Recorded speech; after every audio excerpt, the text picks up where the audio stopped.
anchor next time? Exactly.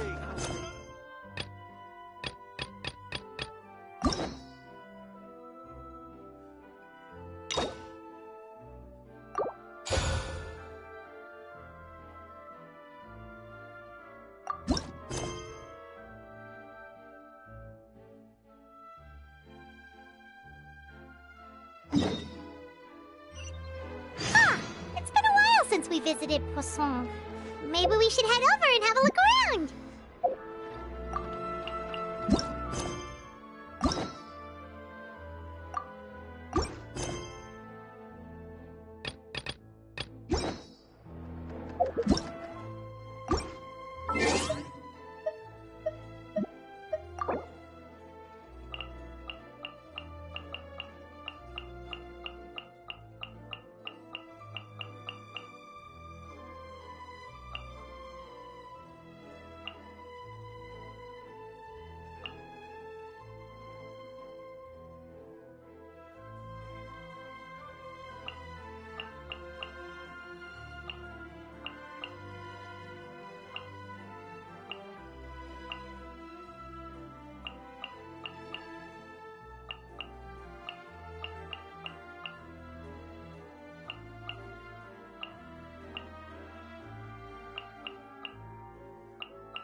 Once, there was a glorious kingdom established among the heavens. From that kingdom came a crowned heir, tasked with seeking out the Genesis Pearl from the kingdom of darkness. The first crowned heir began her journey of seeking the pearl. But she was deceived, and the memory of her noble origins faded. She now believed that she was the queen of the kingdom of darkness. But take heart. A second crowned heir had already taken up the path where the first had stumbled. This is the story of your journey, of your tale to be told.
What's happening?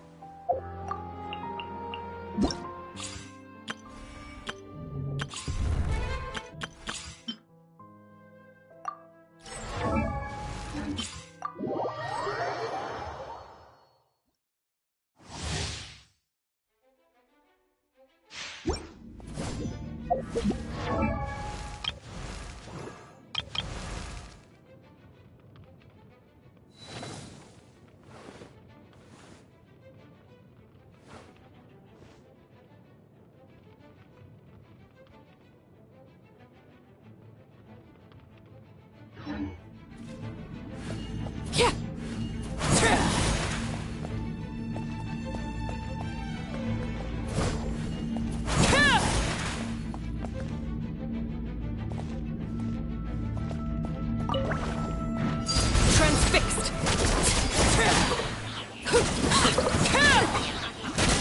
This is where you fall.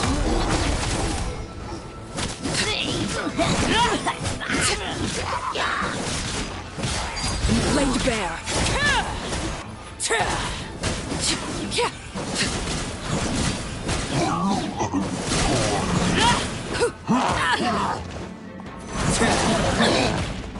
Everlasting as the moon.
Hey, traveler, Paimon.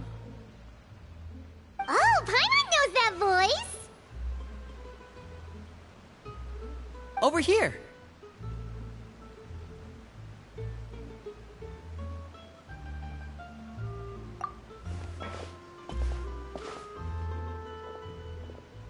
To borrow one of the more popular turns of phrase at the moment, this appears to be quite the fated reunion.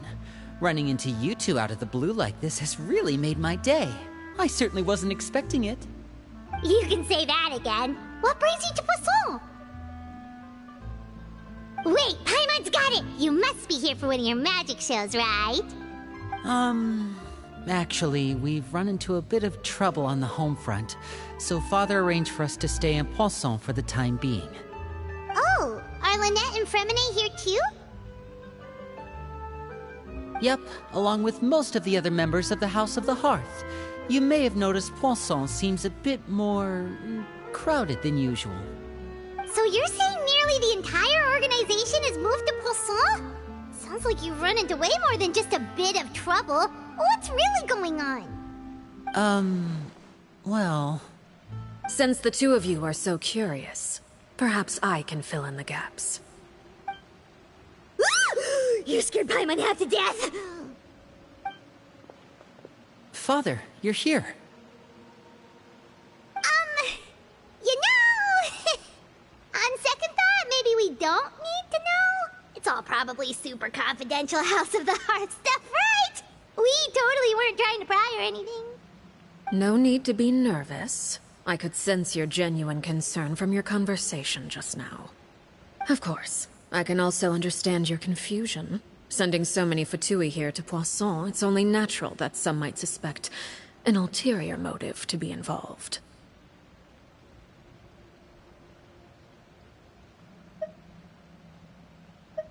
I understand. I'm well aware you've had your fair share of confrontations with the Fatui in the past, and I can't exactly guarantee that we'll remain on good terms in the future. As for right now, however, I would say we have little reason to be at odds, wouldn't you agree? The House of the Hearth could stand to be more open with those who have worked so closely with us in the past. As for the issue at hand, well, it hardly relates to any ulterior motive. To be frank, it all stems from a certain rumor circulating around the House of the Hearth. It's an internal matter. What sort of rumor? A rumor that a certain phantom child is hiding away in the House of the Hearth. A phantom child? Ooh, just hearing the name is giving Paimon the creeps. A spirit that should have long ceased to exist is lurking in the shadows of the House of the Hearth. So I decided to bring the children to Poisson before continuing to investigate the situation. I expect I should be able to track down the spirit fairly quickly. After that, it's just a matter of resolving the situation, if you will. It shouldn't be much trouble at all. If you're curious, or if you still have some concerns, it might be advisable to stick around for a few days. I'm sure the children would be exceedingly pleased to welcome some visitors. Lenny, I'll leave you to entertain our guests. I have some matters to attend to. Of course, Father.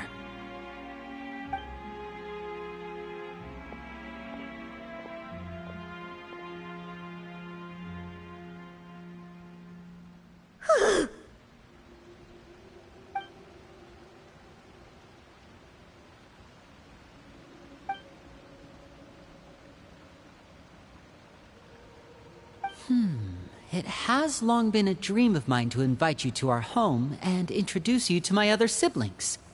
You're quite well known in the organization already. A lot of people have been talking about you, especially after everything with the prophecy. If you're willing, why don't you stay a while and have a little chat with us? Alright.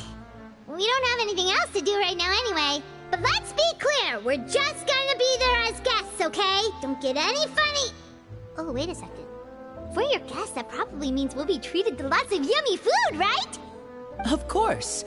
During our stay in Poisson, we've been helping out the locals with some fishing. We bring in quite the bounty every day. In fact, today's the perfect chance for me to show you what I can do in the kitchen. Let's go. I'll take you to where we're staying.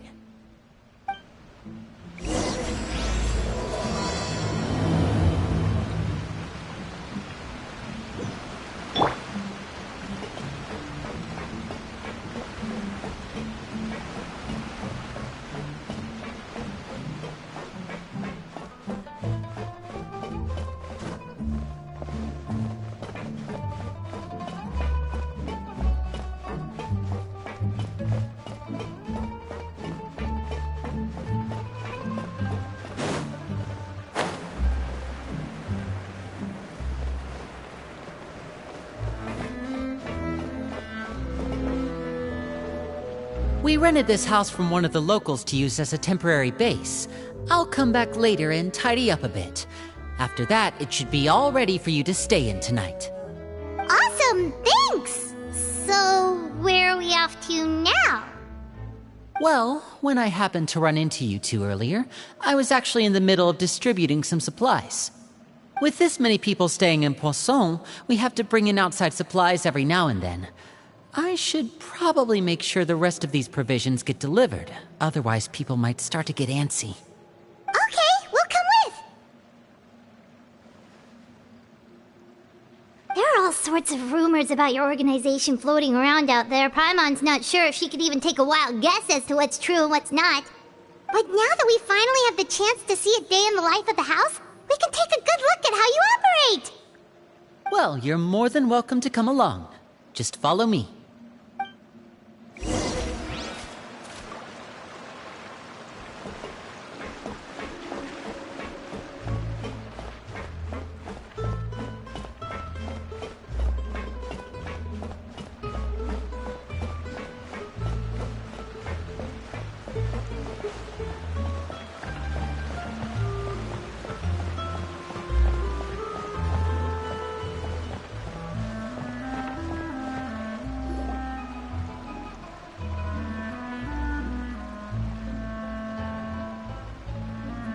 Linny! We're finally here.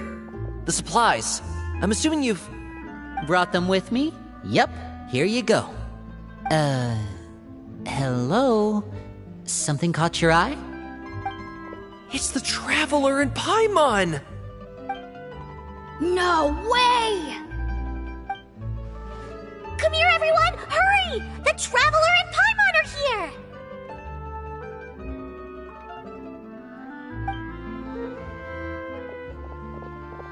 One at a time, please. Don't crowd around them all at once. We don't want to scare off our guests now, do we? Oh, it's all right! Gotta say, Paimon didn't realize we were this famous. Of course! Father and Linny have told us so much about you. Father told us about how you helped Linny. According to her, you're a trustworthy friend. And as far as she's concerned, that's pretty much the highest compliment we've ever heard her give.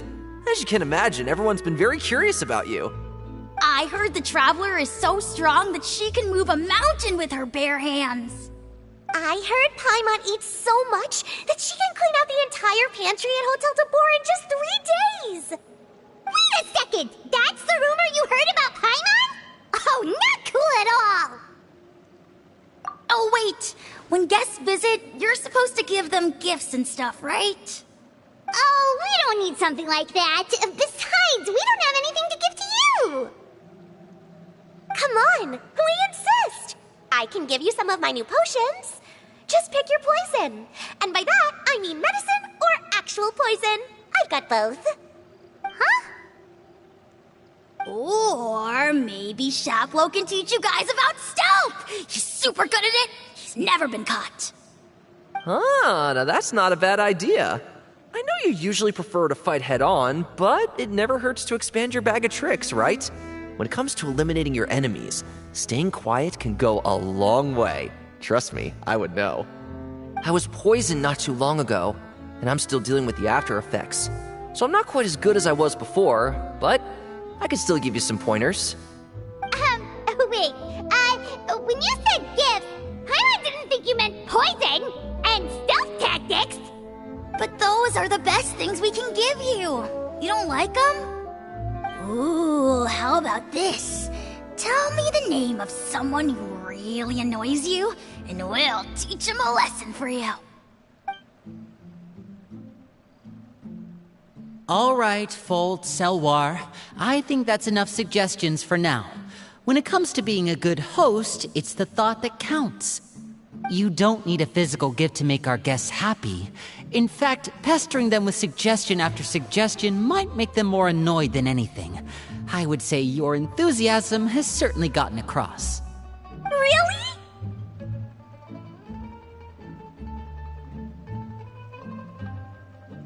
Awesome! It's been so long since we have had guests to play with. If there's anything you need, just let us know. Yeah, especially if it's poison or something. I've got all sorts of potions for that. Well, we'll talk to you all later. We've still got supplies to distribute. All right, see you later.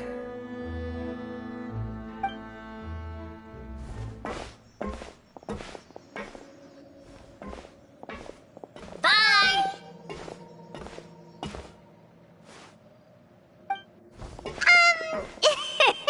Lenny, about Scared you, did it? That kind of talk comes with being part of the House of the Hearth. When Foltz was really young, he strangled all of his family pets, just out of curiosity. He was labeled a dangerous problem child and was abandoned by his family. Elwar has an unnatural obsession with potions. Father has forbidden her from trying all the different concoctions she comes up with, but she still tries to test them in secret. You really have to keep an eye on that one. Chaplot is around my age. While I'm mainly responsible for collecting intelligence, he handles surveillance.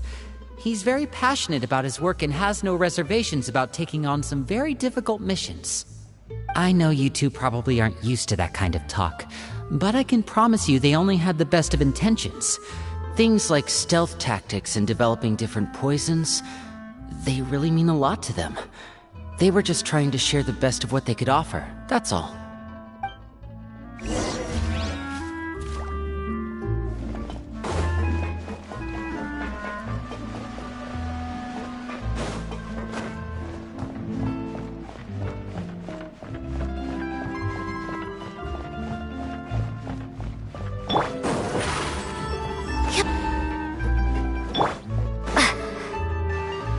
Filio, supplies are here. Thanks. And who are these two? Outsiders? Allow me to introduce you.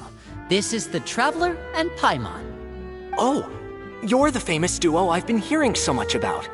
It's nice to meet you. I heard you've traveled to all sorts of places. Is that true? Of course! We're making our way all across to that! Oh, good for you. You must be pretty familiar with Fontaine by now, then. Have you seen the new opera that started running recently? I think it's called... The 4,000 Thieves? Oh, this is the first we've heard of it. It seems like it's going to be fantastic. From what I've been able to tell from the posters, anyway. You should definitely check it out if you have the time. Oh, and there's The Blind Maiden, too. That one is supposed to have audience interaction. Seems pretty interesting. After this mission is over, I think I'll go get a manicure. Oh, maybe I should dye my hair. Wonder how much it'll cost. Is it just Paimon, or do these two seem much easier to get along with than the others? Looks like the House of the Hearth has some normal members after all. I heard that. Oh! Oops. I'm guessing you're referring to Foltz and the others? Yeah, we're definitely not all like them. I bet those crazies are practically foaming at the mouth right now. I'm sure they just can't wait to get back to Snezhnaya to carry out the plan. That's enough, Filio. Don't talk about family members behind their back, right? Whatever. Let's go. Guess this is goodbye then. If you ever have some time, we should go see the opera together.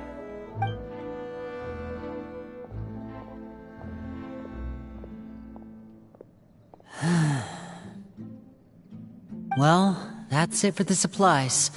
We should probably head back as well.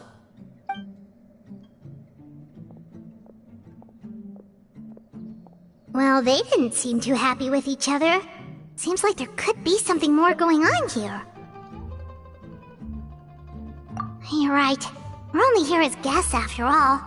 Oh, Linny's getting super far ahead. Come on, let's catch up.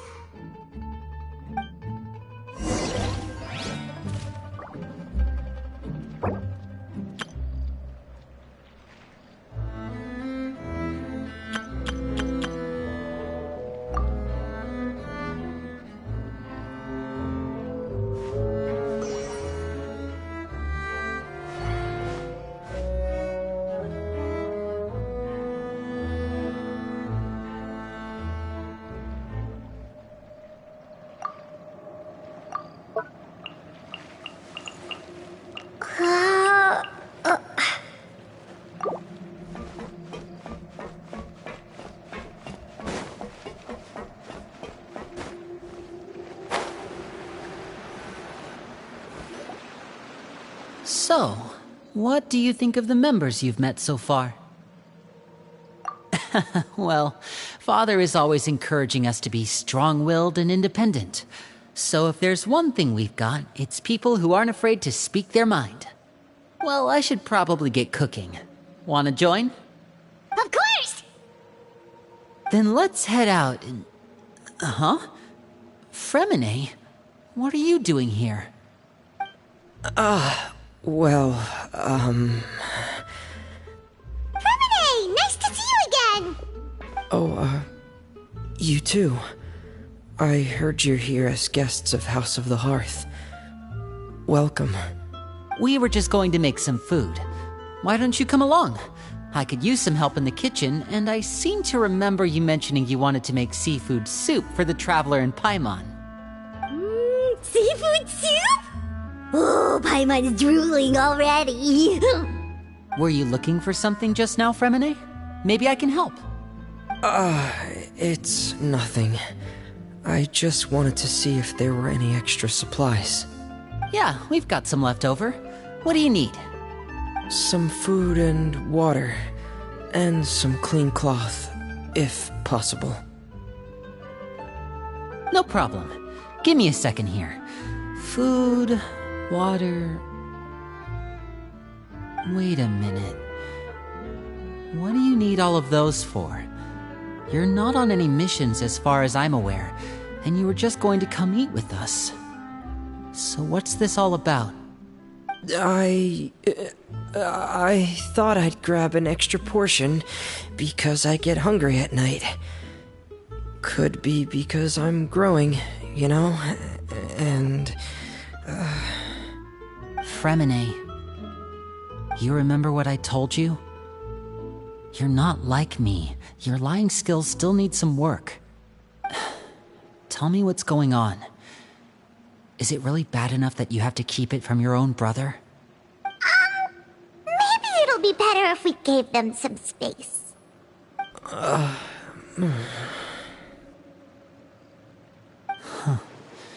This is the first time I've seen that kind of look on your face. Whatever happened, does it have something to do with Father? yes.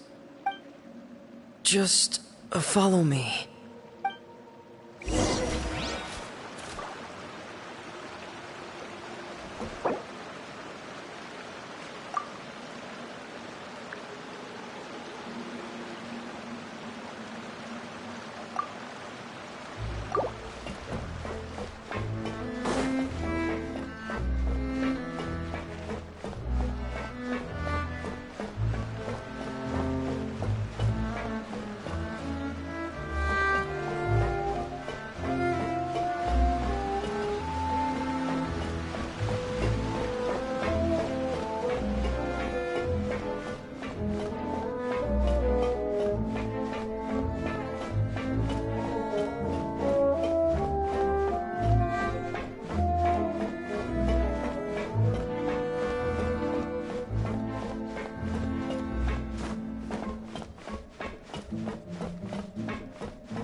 You're back!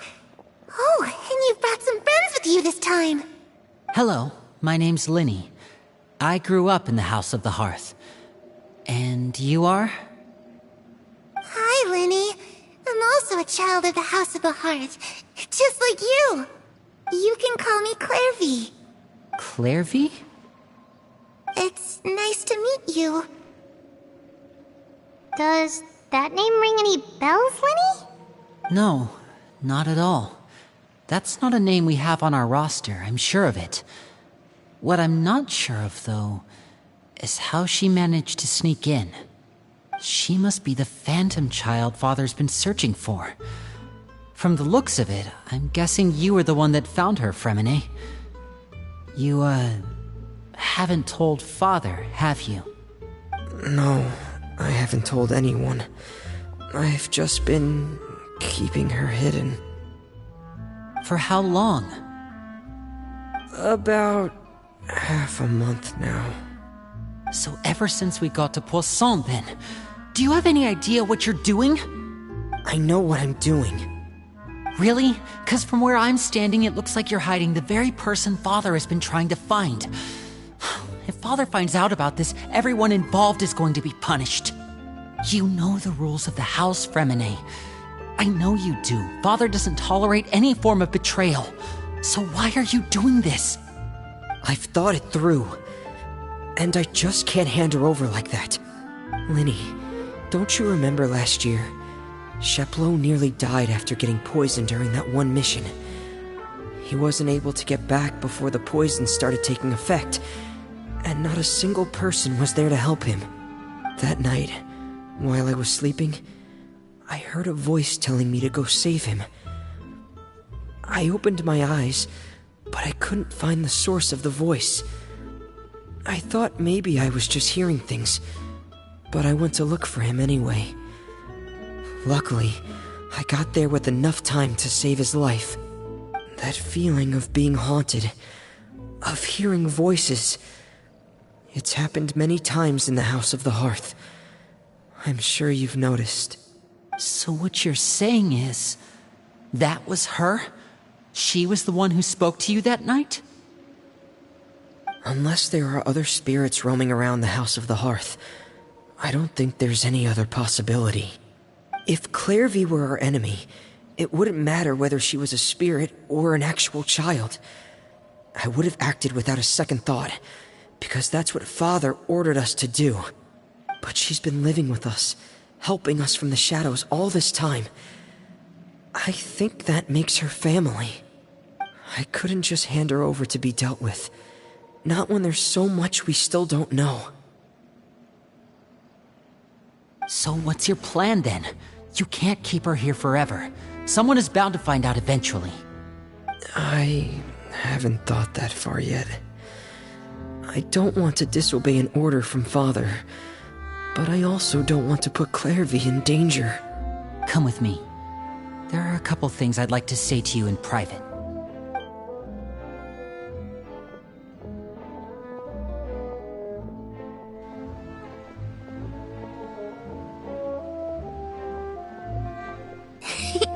Those two sure care a lot about each other. Well, they got a funny way of showing it. From where Paimon was floating, it sure seemed like they were about to bite each other's heads off. No way! They have a really deep bond. I could tell right away, 'cause I also have a friend like that. I just don't know how long that kind of bond can last.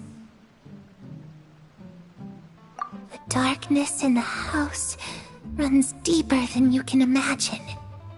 No one can get out alive. I'm sorry, Linny. I really didn't mean to drag anyone else into this. Oh really? You didn't mean to? 'Cause I for one wish you did. Huh? What do you mean? You know, when we were younger, you didn't call me Linny. You called me brother, just like Lynette. We grew up together, the three of us. We were all orphans, all rescued by Father.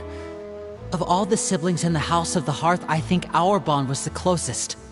Later on, when you started calling me Linny, I wasn't actually surprised. After all, Lynette and I are related by blood. We've had to depend on each other to survive long before we joined the house. Linny, The darkest and most difficult moments of my life happened before you and I had ever met. I'm sure that's true for you as well. Even so, Fremine, we've stood by each other for all these years now, and to me, that means more than blood. You and Lynette are the most important people in my life. No one can replace you. So I won't let you face anything alone. Not if I can help it. Oh, looks like things are getting kinda heated between Linny and Fremine. Maybe we should go check on them. Oh, it's raining. I should put my clothes away.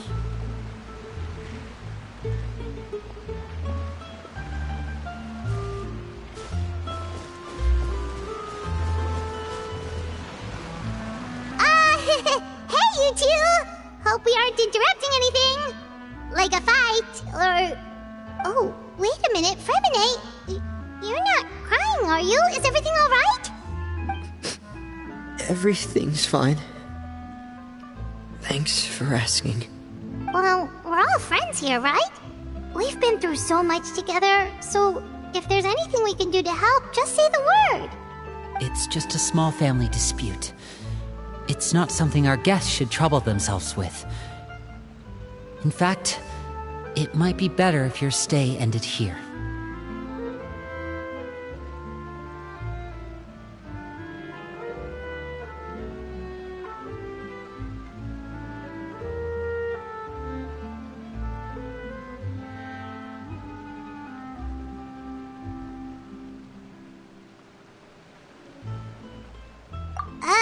What are you getting at, Traveler?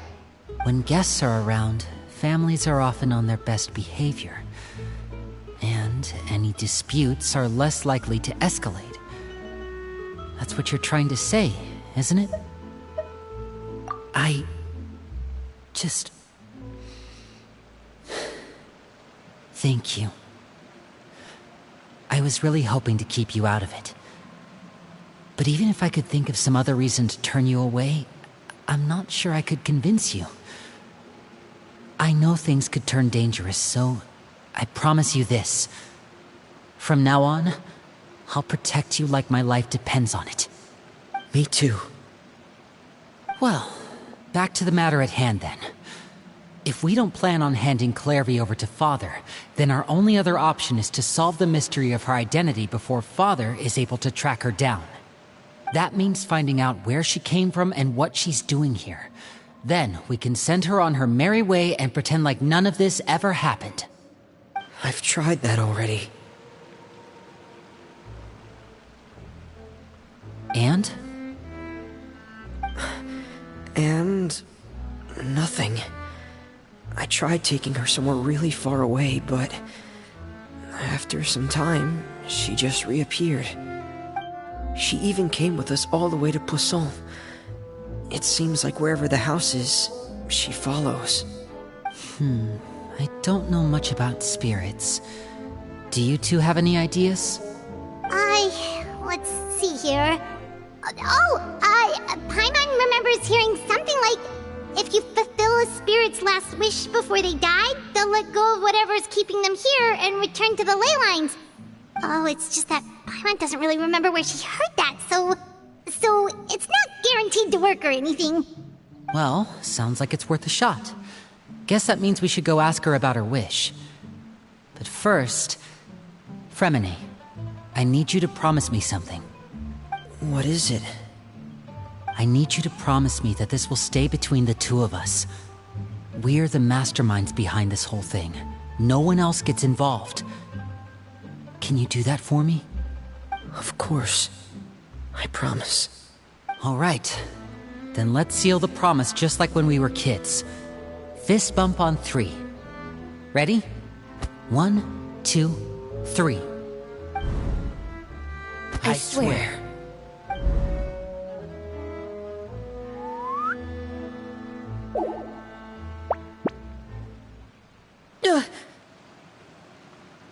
Whoa! Lynette! But what a surprise! What brings you here, dear sister?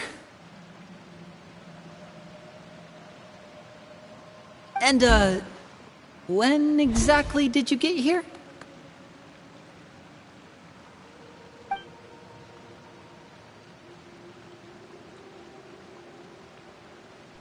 You're an idiot, brother. And you too, Fremine.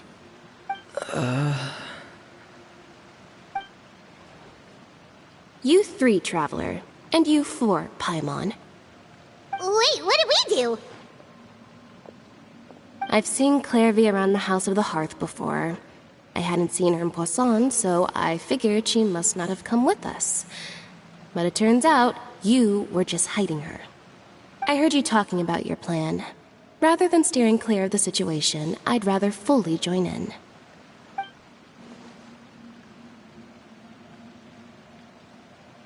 If you don't agree, I'll have no choice but to report everything back to Father. Simple as that. You're not giving us much wiggle room here, Lynette. Well, I guess we're all in this together then. After we talk to Clairvy, we'll figure out our next move. There's no time to lose. Let's go.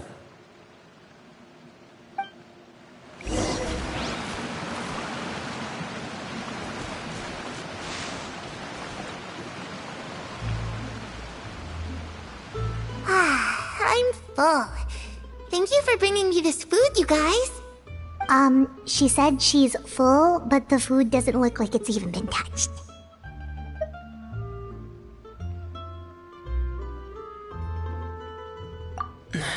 That's right.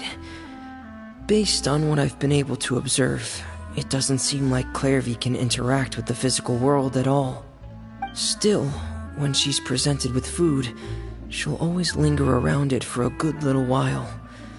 Maybe, in her mind, she really is eating those things. Does she know that she has already passed away?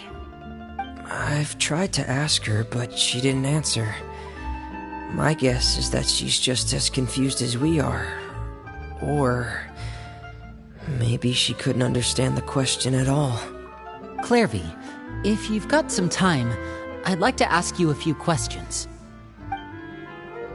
Sure. Oh, another new friend. Hi, I'm Clairvy. Hello. Clairvy, how did you join the House of the Hearth? Huh? Isn't it the same for everybody? The knave brings you here and then you can't leave. It's just that your name, it's not on the roster. And I've never seen you before. The roster? Oh, I get it now. I think there might be some things you don't know about this place. The people in charge, they're not as nice as they look. They say they keep a roster, but it's not complete. There are a lot of people who aren't on it, and never will be. In this house, some people are family, and other people are just test subjects. Those kinds of people aren't ever going to get a place on the roster, unless it's the roster of people who've been executed. Wait, does that mean the knave... She... Is there anyone that can vouch for you? Perry. She's my best friend. She's the only one I trust in this place. Have either of you heard of that name before? No. Me neither. Clairvy, Perry. Neither of those names are on the roster. But it seems like she's telling the truth. Either that, or this kid's already got a bag of tricks bigger than mine. Maybe we should try a different approach. Clairvy, do you have a wish? A wish? It can be anything you want. Just imagine. It's your birthday, you're blowing out the candles, and your wish is...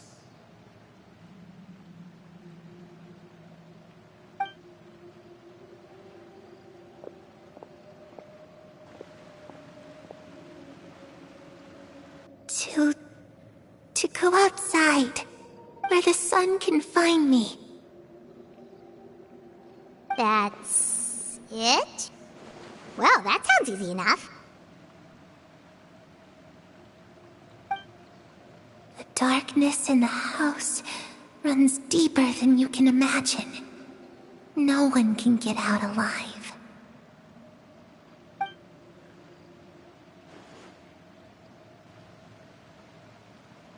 Okay, time to divide and conquer. Listen up, I've got a plan. I'll try and find a way to use basic illusory magic to take Clairvy outside and bring her somewhere with sunlight. Lynette, try and find the list of executions that Clairvy was talking about, and see if her name is on it. Fremine, you stay in Poisson. We can't be the only ones who've had run-ins with Clairvy. I need you to collect intel on everything she's said and done. Understood. I'll try my best. What about us? What should we do? I really appreciate your willingness to help, but this is a family matter. I don't want to drag you in too deep. It's too risky. Let me think. Since Father considers you to be guests, maybe you could stick by her side for a little while. You don't need to do anything except keep up some nice, casual conversation. Ah, Paimon gets it. You want us to distract her.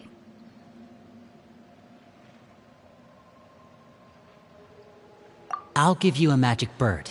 If Father suspects something, all you need to do is release it when she's not looking, and it'll alert me that something's wrong. Of course, that's only as a last resort. If Father doesn't seem to notice us, there's no need to make contact. We'll reconvene here tonight after all's said and done. If the worst-case scenario happens and we're discovered, just tell Father everything. We're not going to let our guests get punished for our own actions. That's where we draw the line. You too. Okay, this is where we part. Father should be at the beach nearby.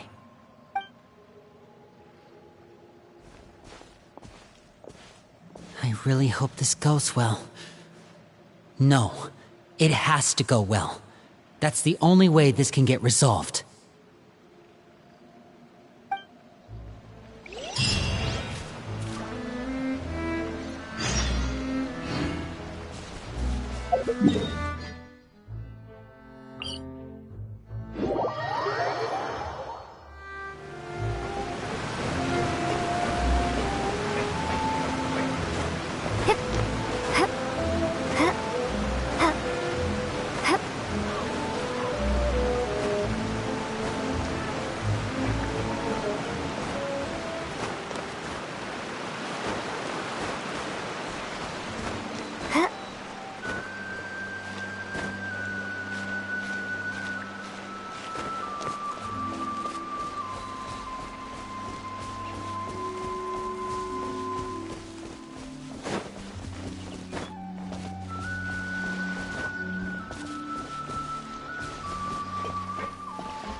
It's the knave!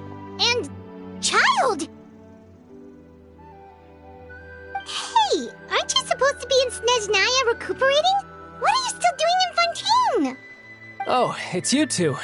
I didn't expect to run into you here.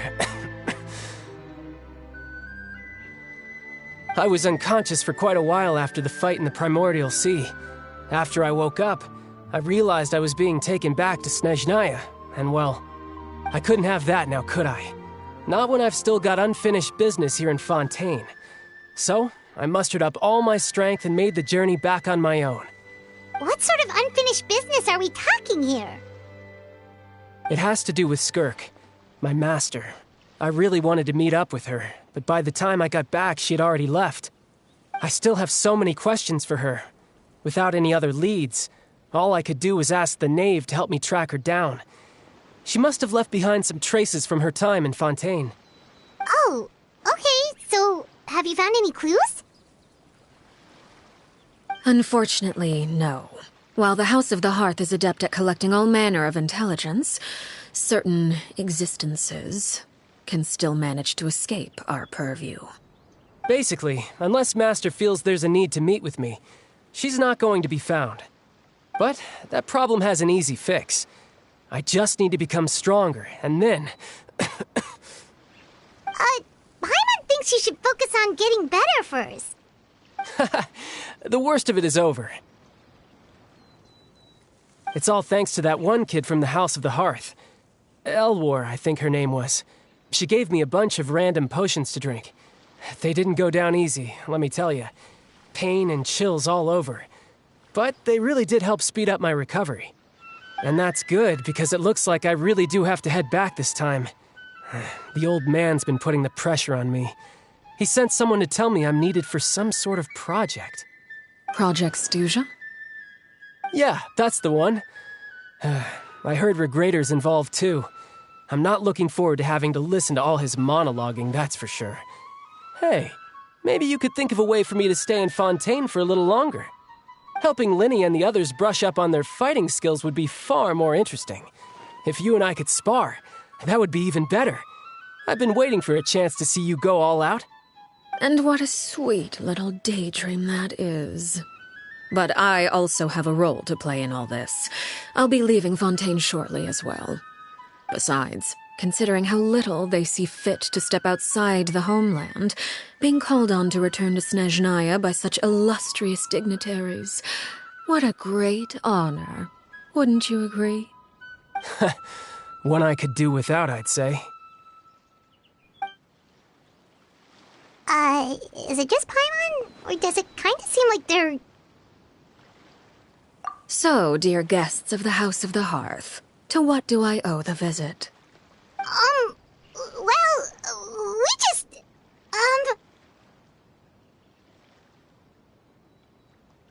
Right!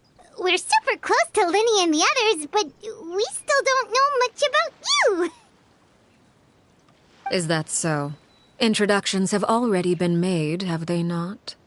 Oh, well, you see? There's only so much you can learn about someone from a short introduction. At least tell us something a little extra, like... Why do you call yourself father? Good question. I'd also like to know. The fact that you have to ask tells me our intelligence work has been quite successful. Telling you the answer to that question would only serve to undermine that success. And we can't have that, now can we? Spoken like a true diplomat. That was some expert sidestepping right there. Well, if there's nothing else, I think I'll take my leave. I still have a small matter to resolve at home. Wait, don't go!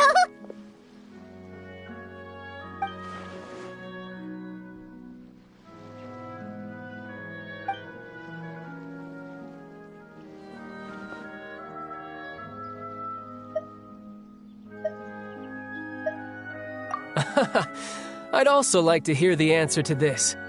I've met some of the members of your organization, and they all seemed like really good kids. They actually reminded me of Tonya and Tusser. Which, by the way, if you ever betray them, I'm just letting you know, I won't let you off easy. And why would I betray them? Well, you've already betrayed the House of the Hearth once, haven't you? At least, that's what I heard.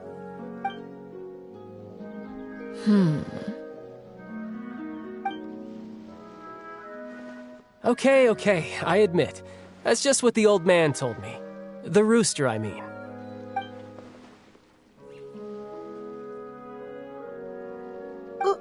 Wait, did you really do something bad to those kids? Never mind what I've done. I'm more curious as to what the mighty rooster had to say. Care to enlighten me? Well, nothing much.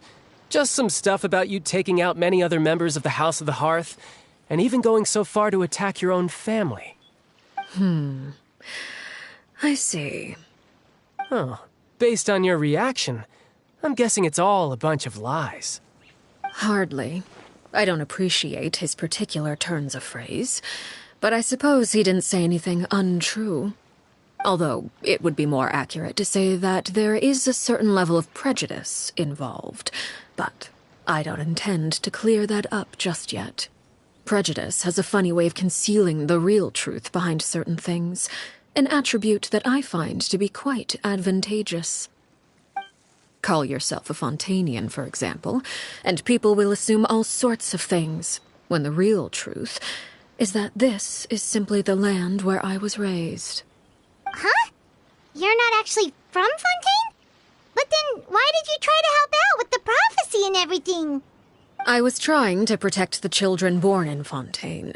Claiming that I myself was a Fontainian simply made it easier to operate. People would hardly suspect a fellow Fontainian of having any ulterior motives. Who wouldn't want to save their homeland after all? The primordial sea wouldn't have any effect on me, but it would have caused great harm to the House of the Hearth. Well, you wanted extra information, didn't you? There you go. I hope that satisfied your curiosity.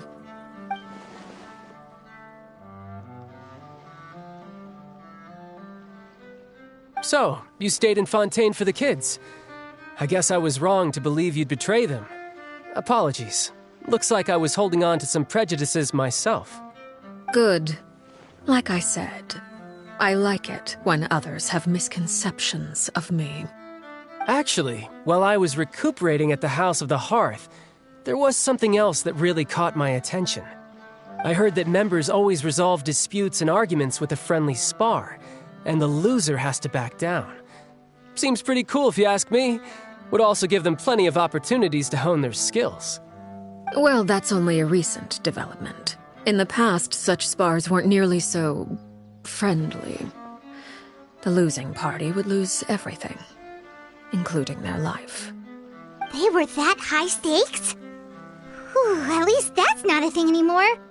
Well, the current atmosphere's not half bad. I'm a bit jealous, actually.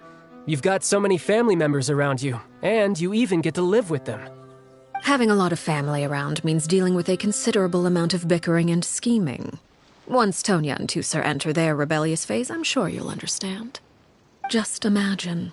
Tusser becomes obsessed with plucking out strands from the rooster's mustache, or Tonya decides to dye her hair 42 different colors. Okay. I get the picture.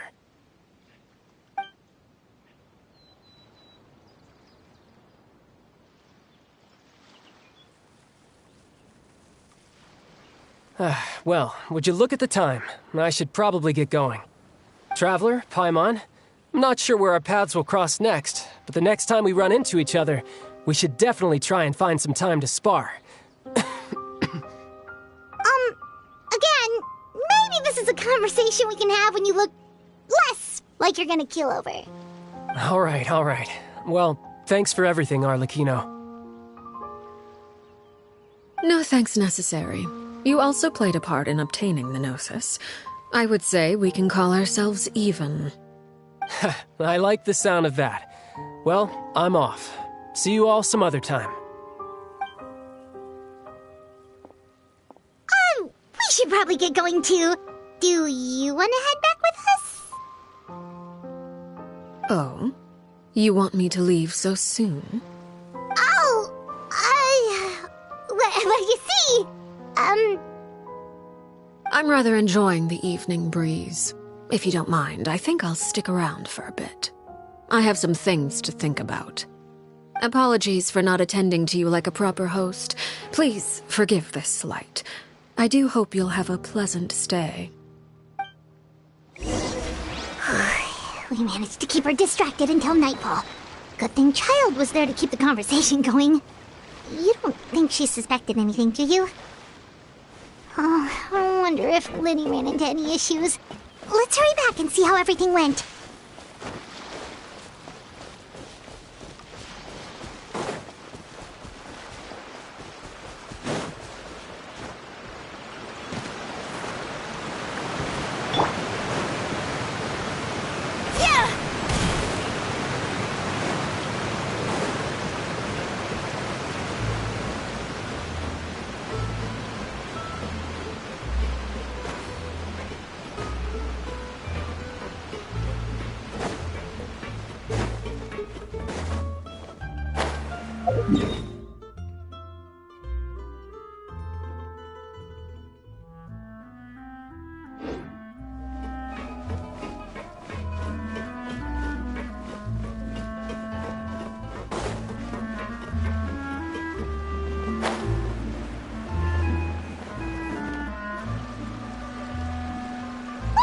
How did everything go? Well, Long story short, we ran into a small issue. Clairvy can't go into the sunlight. Everything was fine at first. She followed me up to the surface just like I told her.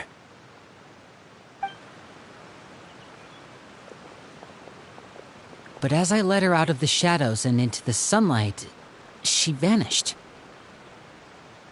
I turned around and there she was, standing at the edge of the shadows, silently watching me. Huh. Maybe she's afraid of sunlight, or... No, it wouldn't be her wish if that were the case. Well, we could always try pushing her into it.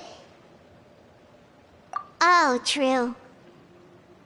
I've pretty much tried it all already. Nothing worked. Eventually, the sun went down, so all I could do was bring her back here. How did it go with you, Lynette? Good. I've got the list. It's right here. Really? Well, what are we waiting for? Let's take a look!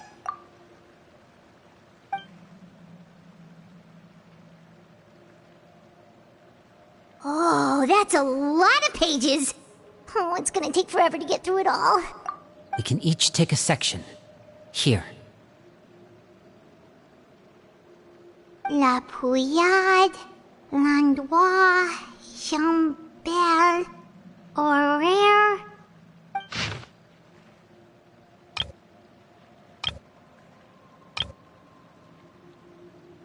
Oh, yikes. That Horaire guy has a huge scar on his face.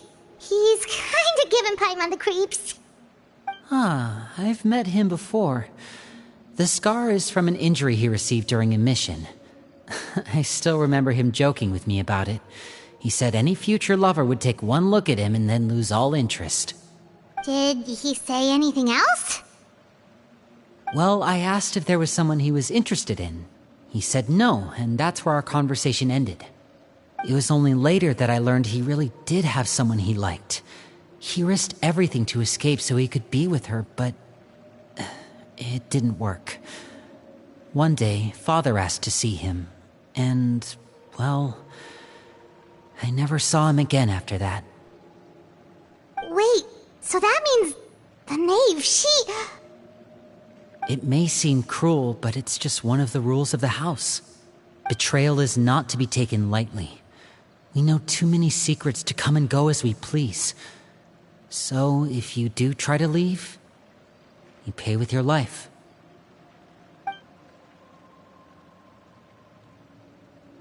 Her name's not here, huh? Well, that's not too surprising. It doesn't seem like this list is complete. It only contains records dating back around 5 years. Let's shift our attention then. Fremine, were you able to find anything out?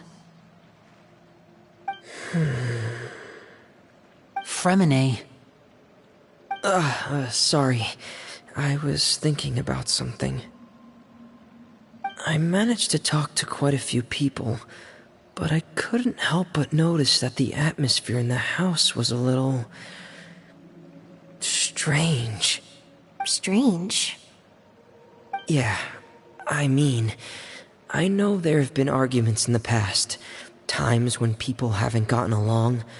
Chaplot and Filiol are a good example of that. Oh, those are two of the people that we met while delivering supplies. Paimon can see how they might not get along. They had very different vibes, and their, interests seem to be pretty different as well. That's to be expected, actually. Father brought us all here, shared her knowledge with us, taught us how to fight. That's one thing we all share. But that's also where the similarities end. Not all of us feel the same desire to stay here. As members of the House of the Hearth, we're also considered part of the Fatui. And to a lot of people, that's an identity they never asked for. Certain members get older and realize they want something else for themselves. But considering the rules of the house, most people would never say that out loud. People like Chaplot and Foltz are loyal to Father and her vision. They're proud to be part of the Fatui. Filiol and Nantoy, on the other hand, well, they aren't quite as enthusiastic. These kinds of conflicts have always been there. It's not like Father is in the dark about any of this. Well, that's true. But it just feels like things have gotten worse lately. Filial and the others, it seemed like they were meeting in secret to talk about something.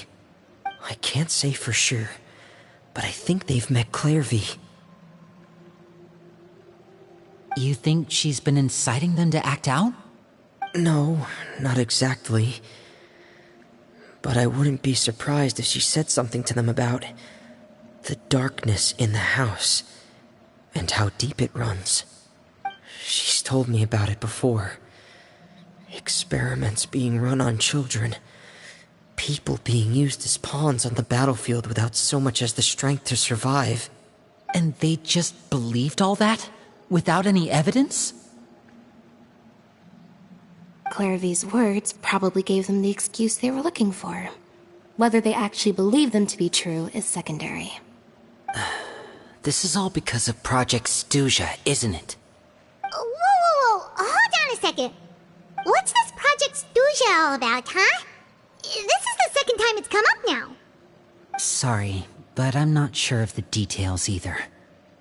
I only know what Father has told us, which is that it's something the Rooster and Regrator have been working on together. Apparently, it has to do with the Fatui's strategic plan for the future. Because the House of the Hearth was so successful in obtaining the Gnosis, we now have the honor of playing a key role in Project Stuja. Wait, but isn't that a good thing? Key role is just another way of saying dangerous role. To us, the whole thing is an inconvenience. Father thinks so too, but she's in no position to refuse. Their plan isn't exactly unreasonable, and they've been funneling the house a lot of funding. It's just that we'll lose a lot of members in the process. Participating in the plan, it's an honor in name only. What they're really trying to do is subdue us. The existence of an intelligence organization outside their control makes them feel uneasy.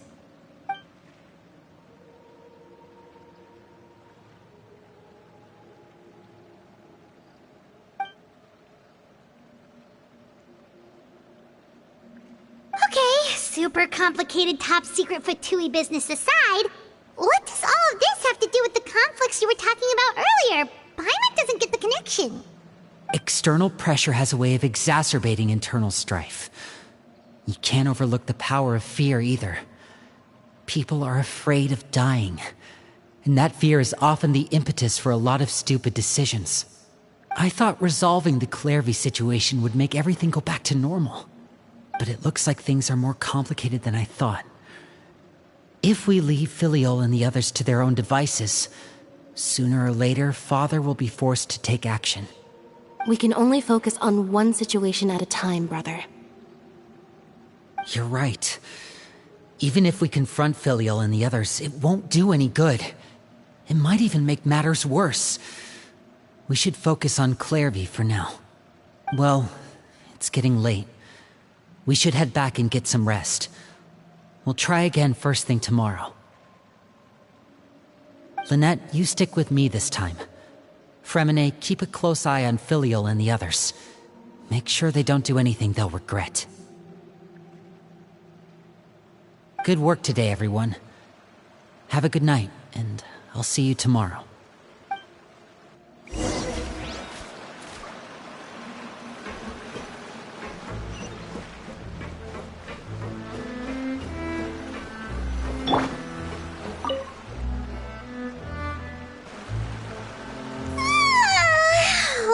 I'm always looking forward to an early night, but she can't sleep at all.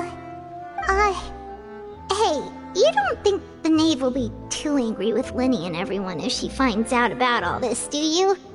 She's even scary when she smiles. If she were to actually get angry...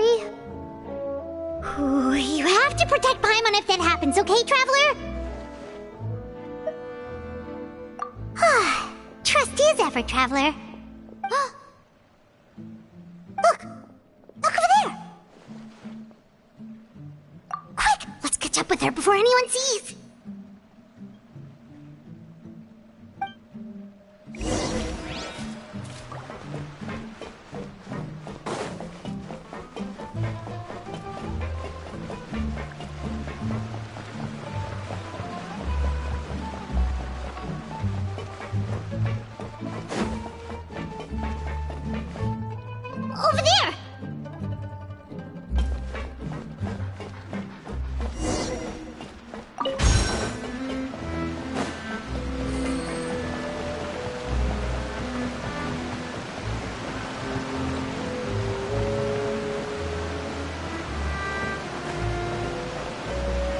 is she going? Oh, if someone sees her, we're toast!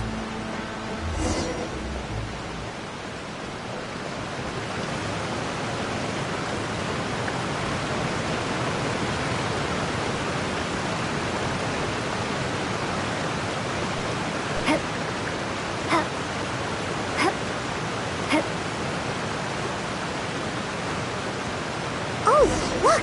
She stopped!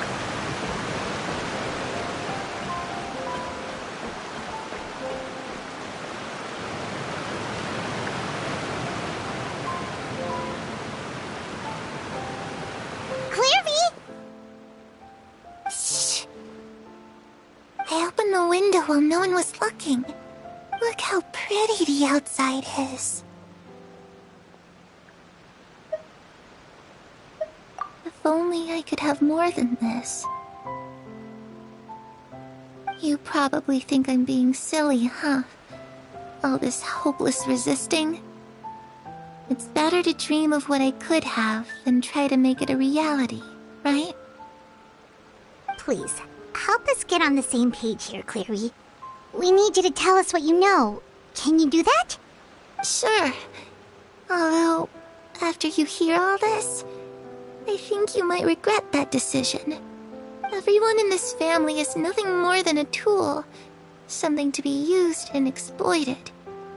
We're all expendable. Including me. As long as you're useful, you get to stick around. Lose your value, and you're handed over to the doctor, experimented on, and given a fate worse than death. I've seen it happen again and again, and I've had enough. You're saying the knave did all that? It's just, that doesn't seem like something she would do. She's scary and all, but it seems like even she has lines she wouldn't cross. I knew you wouldn't believe me. Everyone thinks she's a good person. They all think of her like a real mother. Mother? But she doesn't deserve that title. She's disgraced it and tarnished it. And if I had things my way, I'd never see her again. If only Perry were here, she'd understand. Perry. There's that name again. Also, Paimon's getting a strange feeling. It almost feels like she's not really here with us.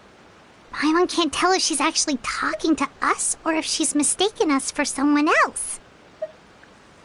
Well, in any case, it seems like she really needs someone to talk to.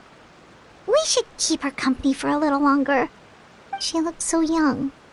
But it seems like she's been through a lot. It's getting windy. I should close the window. Ooh, look at the moon. Isn't it pretty? Hey, wanna hear a secret? I heard that if you look up at the night sky in Snezhnaya, you can see the aurora. It's supposed to be super pretty. Even prettier than the moon tonight. Perry and I promised each other that once we're older, we're gonna go see it together. But I can't find her. I'm worried she's also been... No, that wouldn't happen to her. She's special. Mother likes her a lot. I should really go talk to Mother, but we just fought. She doesn't want to see me, and I'm too scared to face her. What should I do?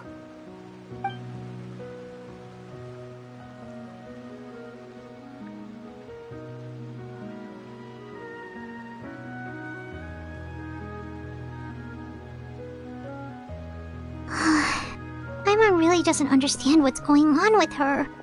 Well, let's head back. We've got an early morning tomorrow.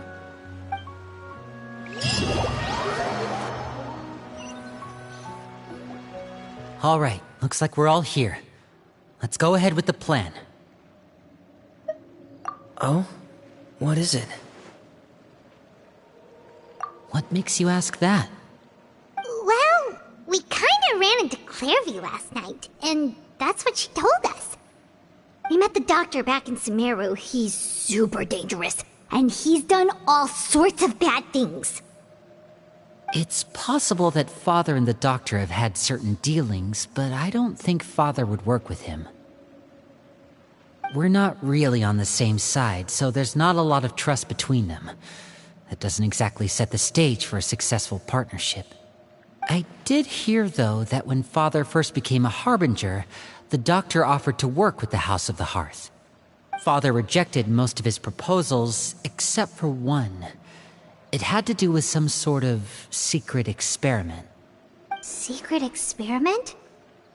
Could that be what Clairvy was talking about? I don't think so. I don't know any details about the experiment itself, but I do know it's an entirely independent operation. The Doctor only proposed a direction for the research. That was the extent of his involvement. I still don't think that counts as working together. The details of the experiment are confidential, but complete records are kept on all participants.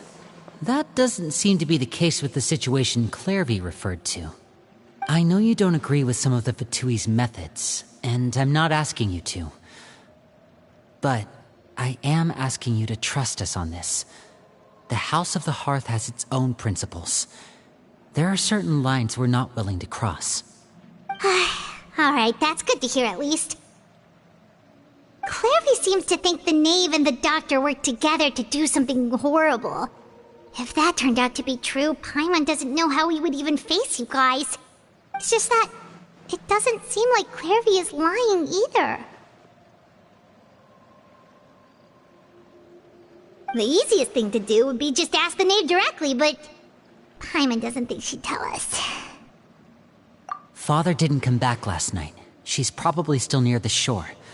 We'll be counting on you to distract her. Lynette, you're with me. Fremine, you know what to do. Be on your guard, everyone. All right, let's get to it.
Ah, it's you two again.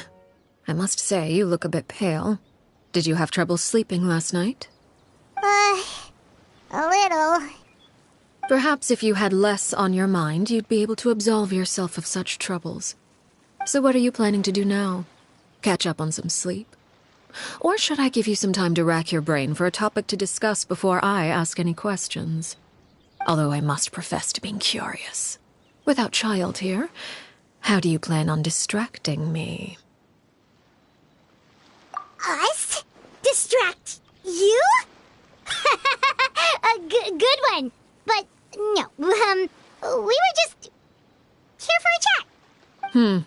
Looks like you could have used some extra time to think. No matter. If you don't have any other plans, why don't you accompany me somewhere? Don't worry. I'll be sure to steer clear of any scheming children. The ocean breeze is sure nice today. Children always think they can hide things from the grown-ups. But nothing gets past me. Least of all a little scheming.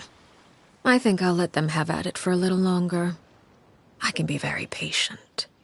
Well, I'll leave you to think things over. If you're so inclined, meet me outside the Palais Mermonia.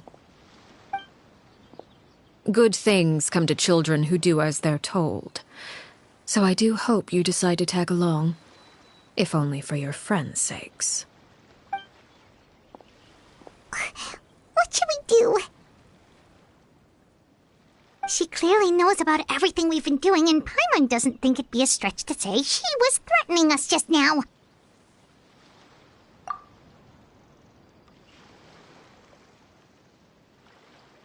Oh, good idea. Hopefully he sees it in time. Well, we should probably head to the Palais Mermonia.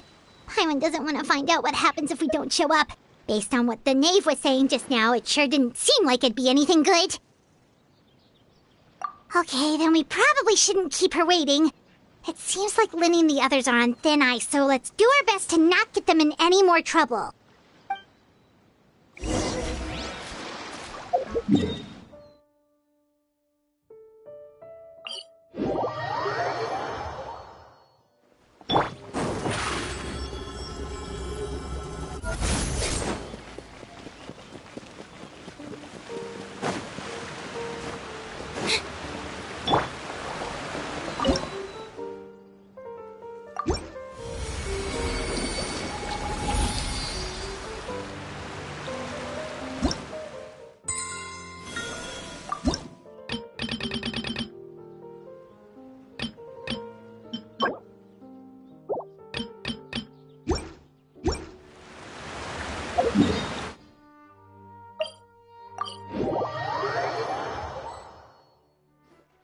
Seeing as we still have some time before my meeting, we might as well enjoy some pleasant conversation while we wait. I'm glad to see you get along with my children. Being surrounded by good companions is necessary for a child's development. You're not planning on doing anything to them, are you? I assume you're referring to Lynnie, Lynette, and Fremine. Although, there's that situation with Filial and Nentoy as well.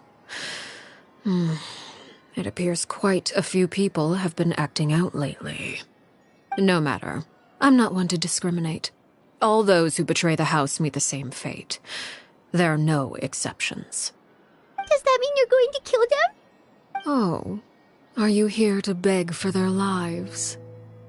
I'm sorry to disappoint, but the rules of the house change for no one. In my organization, everyone is responsible for their own actions. But don't you care about them at all? They really respect you. They even call you father. You must feel something for them. Any organization in which feelings come before principles is one destined for ruin. The House of the Hearth is hardly an exception. You could say our principles are more stringent than most. Perhaps I can offer you this consolation at least. As our guests, you two will not be held accountable along with them.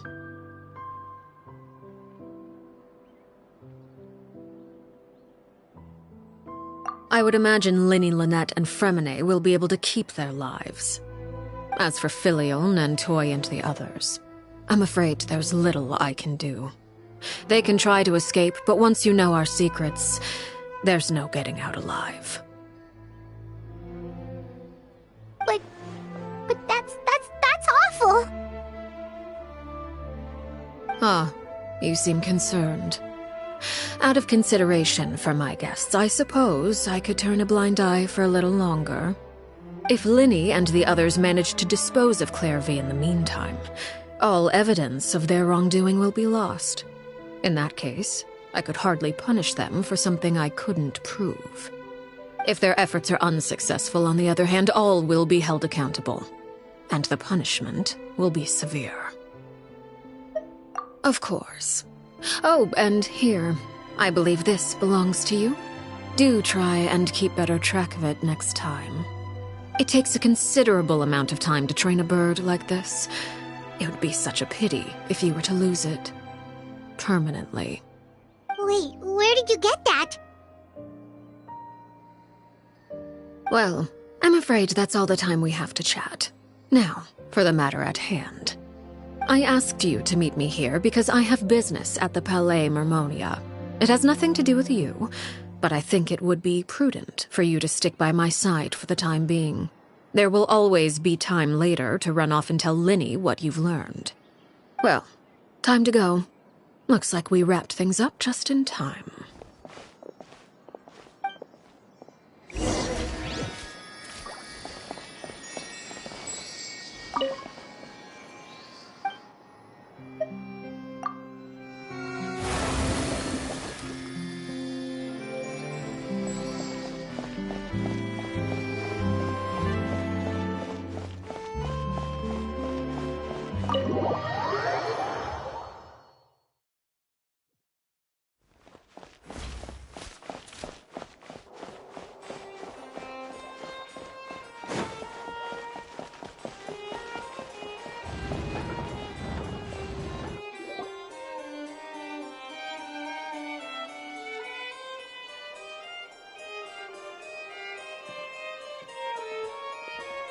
It's been a while, Monsieur Neuvillette. I must say, I wasn't expecting my meeting request to be approved quite so quickly. The Palais Mermonia operates with an efficiency worthy of admiration. It is only right that an esteemed diplomat such as yourself should be afforded the proper level of respect. Although, if I may speak plainly, I must confess that I did not anticipate we would have the occasion to meet again after presenting you with the Gnosis. I see you brought the Traveler and Paimon with you as well. If I may inquire as to the purpose of your visit.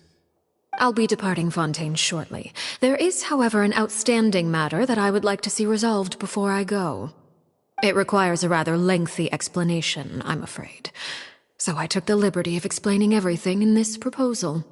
Please review it at your leisure, Monsieur Neuvillette.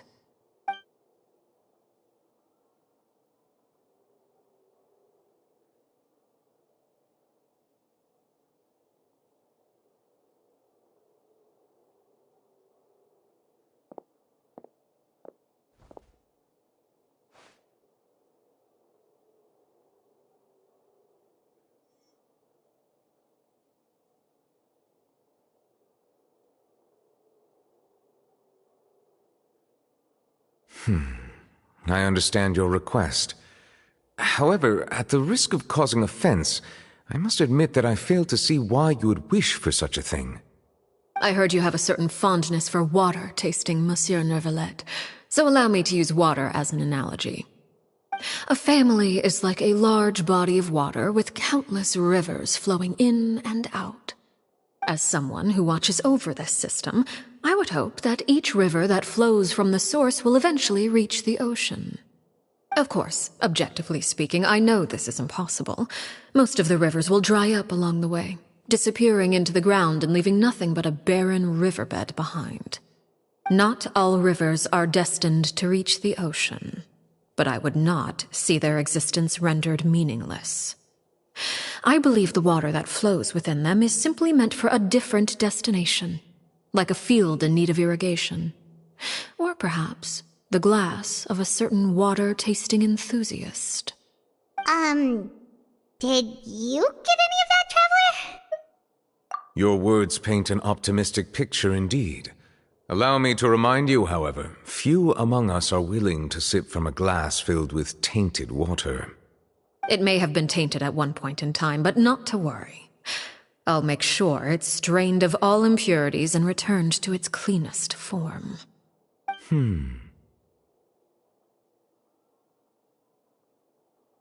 I seem to recall there being a transactional aspect to your proposal. Perhaps you could expound on that? If you accept my proposal, Monsieur Neuvillette, I will gradually withdraw my forces from Fontaine. And, unless absolutely necessary, I will no longer carry out any special missions within Fontaine.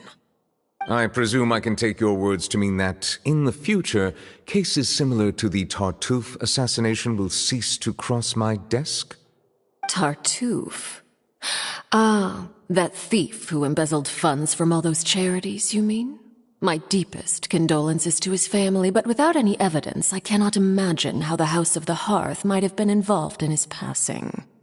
Of course, if you accept my proposal, Monsieur Neuvillette, I'm sure certain measures could be taken to reduce the frequency of such troubles. You choose your words carefully indeed. In that case, I am inclined to accept your proposal. My thanks for your generosity, Monsieur Neuvillette. Well, with that settled, we should be going now. I took the liberty of bringing along 2 bottles of spring water from Snezhnaya for you to enjoy. I do hope I get the chance to hear your impressions. Perhaps at our next meeting, yes? Indeed. I trust you would not overlook your commitment in the meantime. All right, Traveler Paimon. Time to go.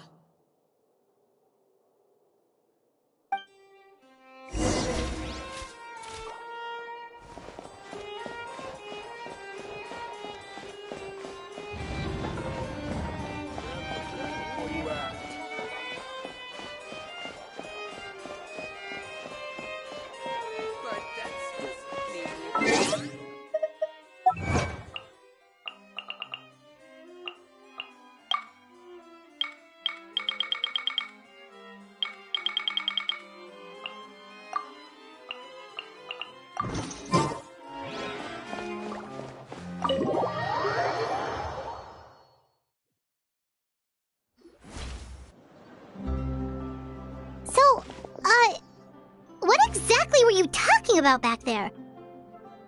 Paimon only heard you mention some rivers, a large body of water, and then some kind of irrigation scheme.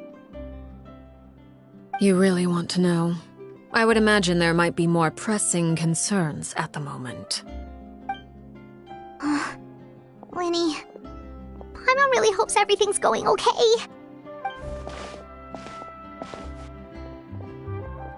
Oh, Paimon recognizes that look.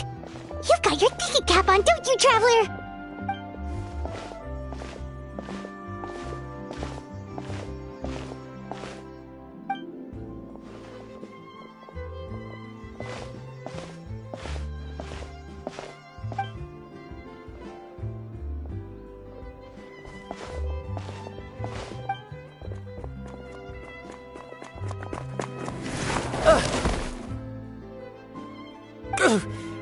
Oh, shoot. Are you alright? Oh, jeez. I'm so sorry. I was so focused on selling these papers, I wasn't looking where I was going. Well, let me make it up to you at least. Here, take this paper. On the house.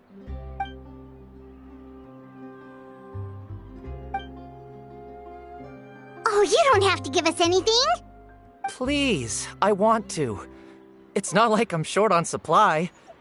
All the extras will be useless come tomorrow anyway. It's my fault, really. I was just trying to bring home some extra mora for the family, but I bit off more than I can chew. I haven't had many takers today, so I'm still swimming in papers.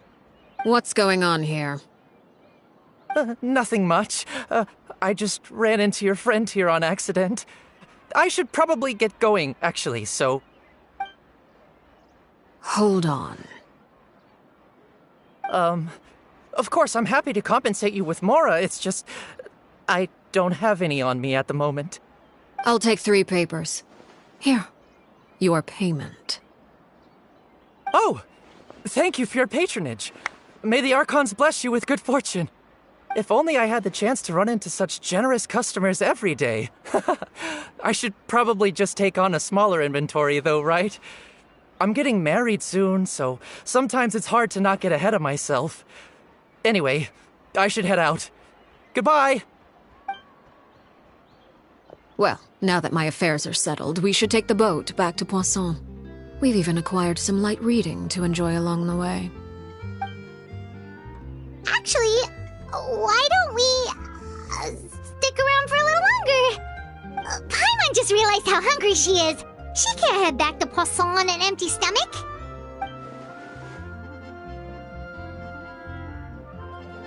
It appears you two are under the impression that delaying our return will somehow alter the situation in your favor. I'm sorry to ruin your fantasy, but your efforts are meaningless. That being said, I could be persuaded to give Linny some extra time. I just have one condition. If you agree to my request, I'll even answer some of your questions. You're quite curious about Claire V, are you not? And my relationship to her.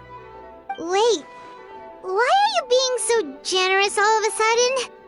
You're not gonna ask us to do something bad, are you? You overestimate yourself. You don't have the talent for bad things. Then what can you possibly...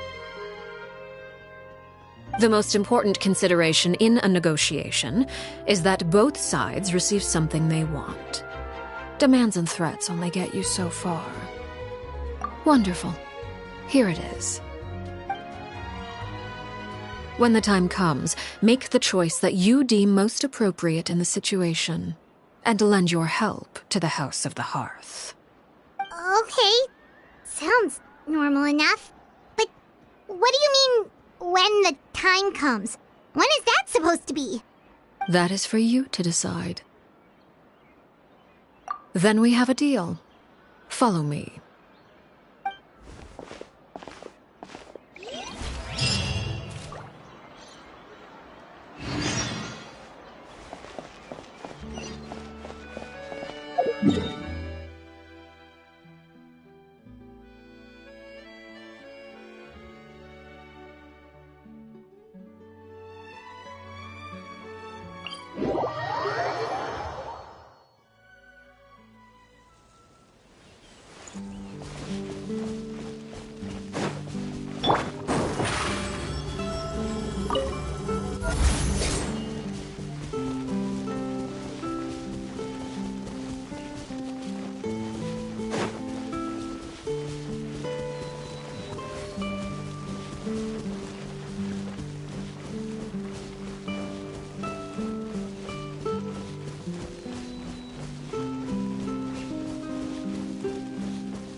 Step on up!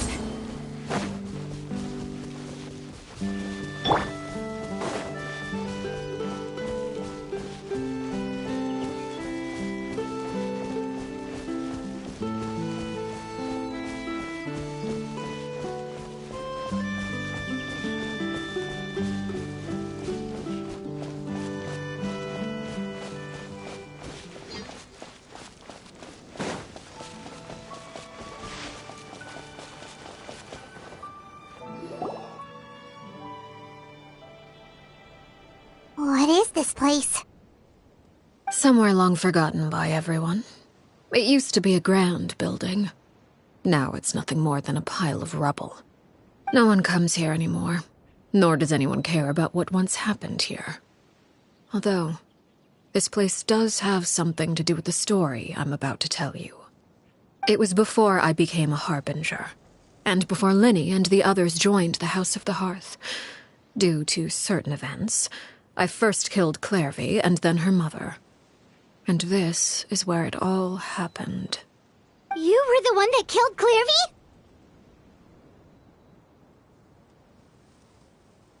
Patience now. Allow me to explain Clairvy's side of the story first. I'll start from the beginning. Clairvy was 6 years old when she was brought by her mother, Crucibina, to live in the House of the Hearth. From the outside, it seemed like a fairy tale. A thriving family made up of kind adults and friendly children. Crucibina was the knave at that time, and the House of the Hearth was under her control. She was Clairvy's mother by blood, but she was also the mother to all the children in the house. Clairvy was happy here, for a time. But she quickly realized that being part of this family wasn't a fairy tale at all. It was a kind of purgatory. Purgatory? Exactly. The House of the Hearth takes in war orphans from all over Tevat. But as for how to raise them, that depends entirely on the person in charge. Crucibina came up with a novel idea. She would teach the children to fight, force them to duel each other, and then crown as the king of the house the child who proved themselves most worthy of inheriting her title. It's difficult to estimate the number of children who died or were maimed in the process. There's little I can say about the ones who died. The ones that emerged with permanent injuries, on the other hand, well, they still served a purpose. They would be handed over to the doctor to be experimented on, or sent away on dangerous missions. Nothing more than tools to be used and then discarded. So those were the experiments Clairvy was talking about. But what actually happened to her? You said that Clairvy was Crucibina's daughter, so if Clairvy tried to convince her to stop what she was doing, Crucibina probably would have listened, right? Despite being Clairvy's mother, Crucibina cared little for her daughter. She forced Clairvy to join the House of the Hearth only as a means to demonstrate her own impartiality as a mother, to prove that she treated all her children equally. Clairvy did try to convince her mother to change her ways, but it was to no avail. After her efforts failed, the only other option was to rise up and try to fight back. Unfortunately, the other children had already been thoroughly indoctrinated into the illusion of happiness Crucibina had created. Of course, there was one exception. Someone Clairvy's age who knew the truth about the House of the Hearth. Her name was Peruere. Wait, the friend that Clairvy mentioned? Friend, huh?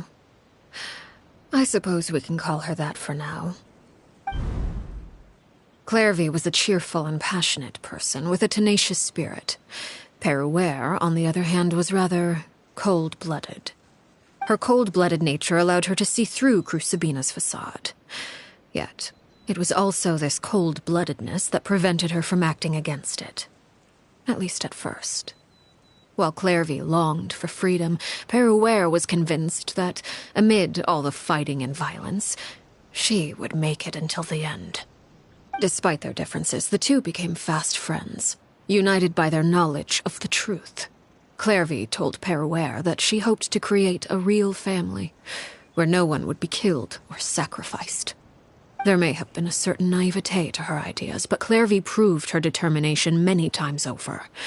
She tried countless times to run away, ask for help, or expose the truth.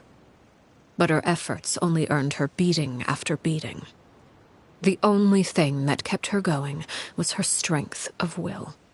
Even with her body racked with pain, she would still stand on her tiptoes and open the window at night.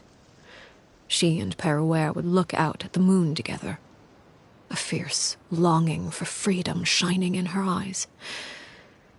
But one day that light simply vanished. Oh no. What happened? Her hopelessness resulted from a culmination of things. 10 years had passed. 10 years worth of failure after failure. She and Peruere weren't children anymore, but finding any chance to escape still seemed as hopeless as ever. It was during this time that Peruere suggested a new plan. If escaping was out of the question, why not take down the very person sitting on top of this throne of lies? Mother herself. Clairvy rejected that proposal. She claimed that, as a famous harbinger, Crucibina possessed an unimaginable amount of power. Trying to kill her would have an incredibly low chance of success. Clairvy never gave another reason, but Peruere could see it written all over her face. Clairvy still thought of Crucibina as her mother. Killing her own flesh and blood was a line she couldn't bring herself to cross. If she couldn't escape and fight back, then only one option remained. Precisely. Death was the only way that she felt she could be free. It happened during a duel. When she arrived at the dueling ring that day, her partner turned out to be none other than Peruere, the very person that had stood by her side all those years.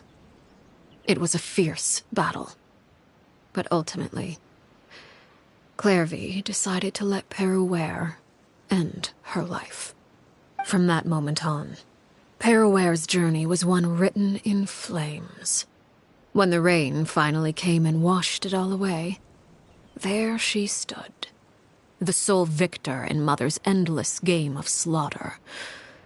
A trail of corpses strewn across her path to success. It was the very result she had predicted 10 years prior. Even then, she believed she would make it until the end. She wasn't surprised by the fact that she emerged as Mother's undisputed heir. Rather, her success left her with an inexplicable sense of restlessness.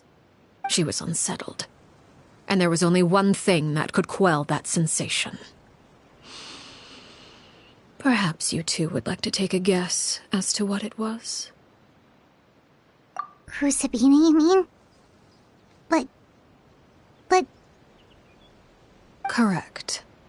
This is the place where Peruere killed her best friend.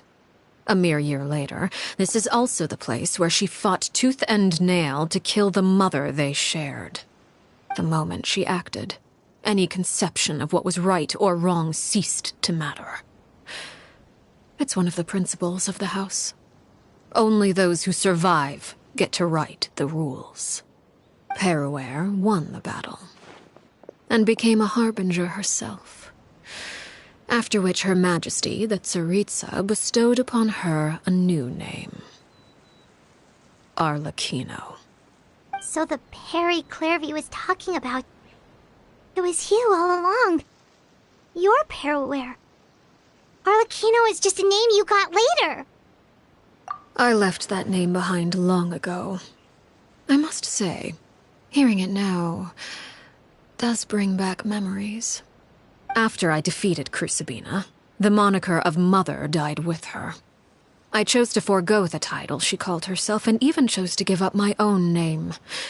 I rebuilt the House of the Hearth under a new identity. Not only as Arlecchino, but as father. And that is where the story ends.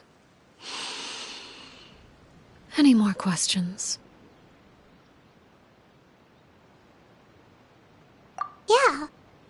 Based on what you just told us, Clairvy wasn't a little kid when she was killed. So the Clairvy we met... Was she really a spirit at all? I suppose you could call her an illusion born of flame. Her existence is like ashes to a fire. Something left over in the wake of blaze and ruin. You see, a certain power runs through my veins. It's not unlike a curse. My flames leave behind shadows of anything they consume. Of course, the chances of those shadows morphing into a sentient entity are exceedingly slim. Clairvy is a very special case. Clairvy died when she was 16 years old, but what emerged from the flames was her 6-year-old self. Her appearance wasn't the only thing affected. Most of her memories were lost to the blaze as well. Memory is a mysterious thing indeed. Losing a portion of your memories will alter your sense of self. Lose 10 years' worth, however, and it would be like living in the past. Like returning to a version of yourself that never grew up. No wonder Paimon got such a weird feeling when we were talking to her. Perhaps I should put it this way. Clairvy is someone trapped in time. It may seem like she exists with us in the present, but she truly lives in the confines of her own past. So if all of that is true, then you must have known about Clairvy for a long time. Indeed. She's a rather volatile and unstable entity. Sometimes she would look after the children. She's even saved some of their lives. But other times, she would hide from me and become obsessed with revealing the truth about the house to anyone who will listen.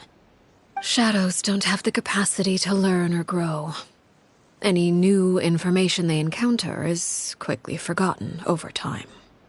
Your attempts to expose Clairvy to sunlight. They failed, yes? The reason is actually quite simple.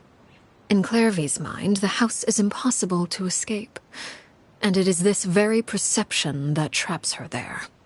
But no matter. All I have to do is kill her again, and all will be resolved. I don't anticipate so much as a single speck of ash will be left behind this time. Wait! Paimon can understand why you might want her gone, but isn't there another way? So what if she's trapped in her 6-year-old self? She's still your friend! At least talk to her first! It's too late for that. She broke the rules, and now she must be punished. That goes for Filial and Nantoy as well. She's had quite the effect on them. I hope you understand. The difference between Crucibina and myself lies in our formulation of the rules, not our policy for enforcing them. Upholding the rules without question is a trait we both share, because that is how a household should be run. Is this really what you want to do? Whatever could you mean? Don't you want to say a proper goodbye at least? Whether as a killer or as a father, there are two things that must be avoided at all costs: anger and sorrow. Anger makes you impulsive. Sorrow causes you to waver. Well, it appears it's about time to proceed. Before we arrived, I told some of my well-behaved children to bring our troublemakers here by nightfall. I do believe I've kept my end of the deal. I give your friends quite a bit more time. As for what happens now, we'll just have to wait and see.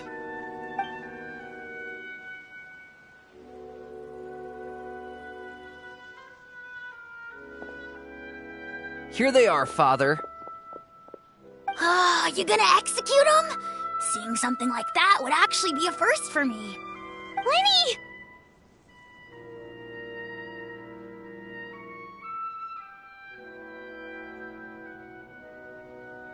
I'm sorry. I heard about how you helped buy us more time. But I still failed.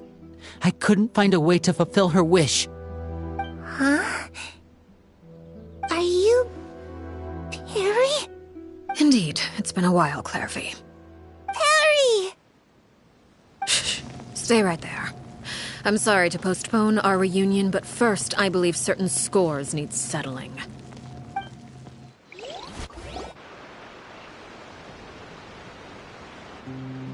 Father, let me explain. Out of my way.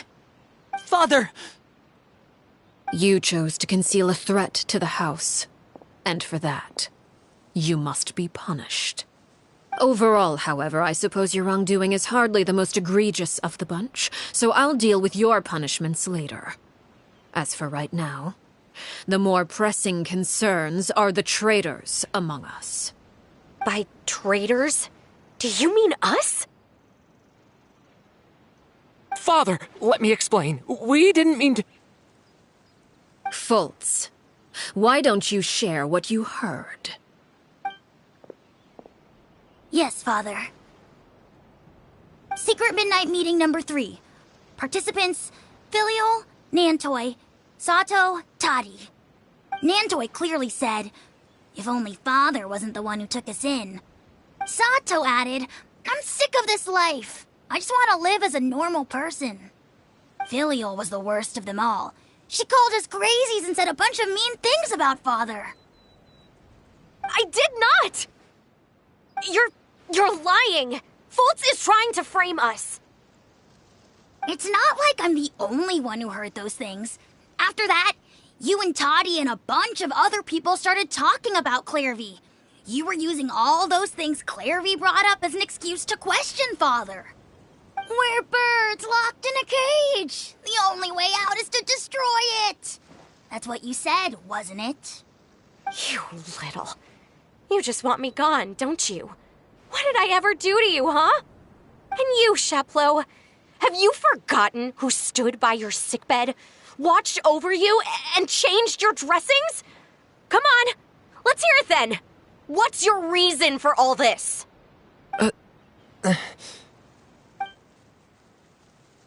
You're wrong, Filial. We don't want you to die. You're our family. Liar. You wouldn't be doing this if that were the case. So why? Why have you backed us into a corner? We all live in the House of the Hearth. You know the type of work we do, Filial. A single betrayal can cost dozens of us our lives. It's not like it's never happened before.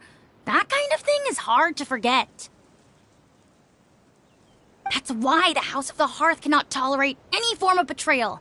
Ever since we came to Poisson, you've had 7 secret meetings. A lot of the things you talked about really crossed the line. You've been spying on us for half a month? Wait a second. Now that I think about it, the move to Poisson was just a way to make it easier to spy on us, wasn't it? Because we were all in one place. You've had this planned all along. Filial, Nantoi, I'm sorry. I owe you both my life. I owe Clairvy too. If it weren't for all your help after I got poisoned, I wouldn't be standing here today. If this were any other situation, I would do anything to repay that kindness, even if it cost me my life. But rules are rules. I'm sorry. My hands are tied. Why? Why? That's enough, Filial. We made a mistake, and we should own up to it. We broke the rules, plain and simple. And now we have to face the consequences. I'm sorry, Sheplo. Fultz. I'm sorry, Father. We accept our punishment. Chapleau, according to the rules of the House of the Hearth, how should these traitors be punished? All those who betray the house pay with their lives. And so it shall be.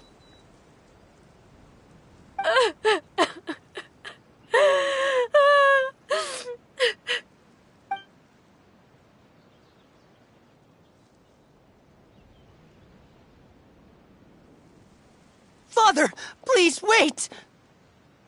Something you want to say, Linny? Please reconsider, Father. What Filial and the others did, does it really count as betrayal? We all come from broken families. From the very first day we joined the House of the Hearth, we wanted nothing more than to make it a real home. But the truth is, none of us know what a real home should look like. I'm not saying I have all the answers. All I know is this. Killing Filial and the others may uphold the rules, but doing so will only bring us further away from being a real family than we've ever been. So please, Father, please reconsider. I agree with Linny. Father, please. Linny, you...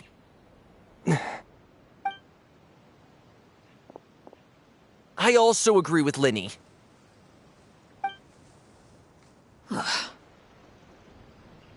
An order once given cannot be rescinded.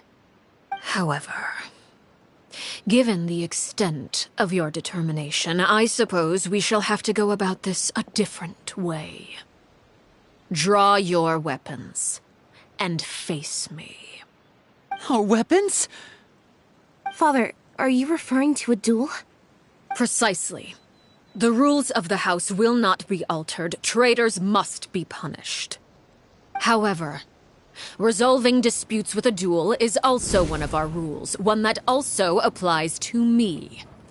Demonstrate a sufficient showing of strength, and I shall offer a concession. Wait. Beat Father in a duel? Impossible. Father is way too strong, even for Linny.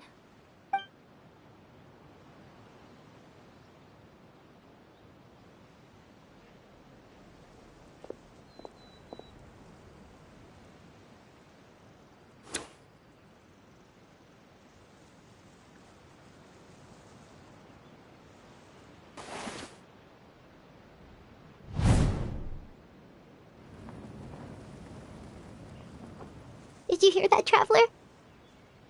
Lenny and the others have to duel the knave. What should we do? Can they really win something like that? If they lose, those people from the house are really gonna be executed. Hey, are you listening?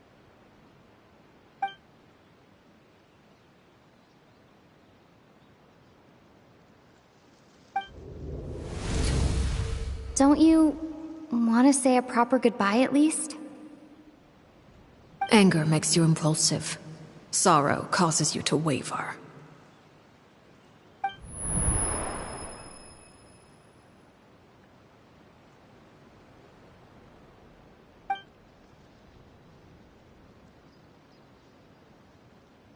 Oh, looking at that expression on her face, she seems really serious about this. Guess that means there's no chance she's throwing the duel on purpose, huh?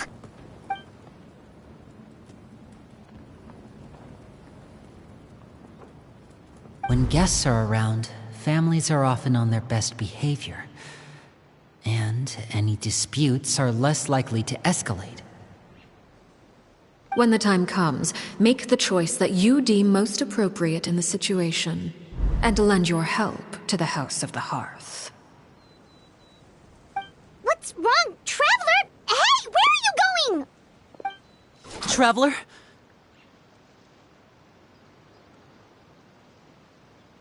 You're asking to join the duel against the knave?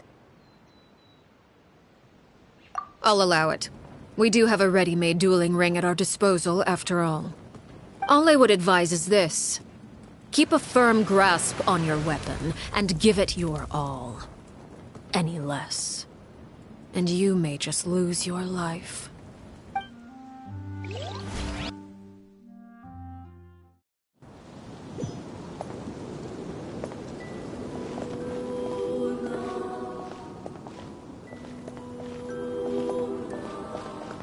Closer now.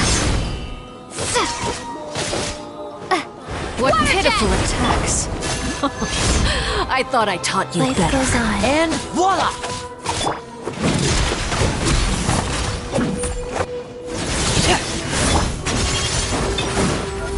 What pitiful attacks. I thought I taught you better.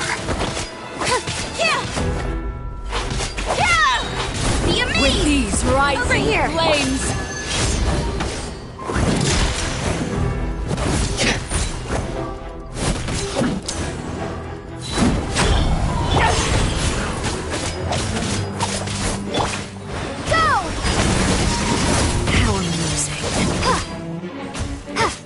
I really have to draw my blade. With these rising flames!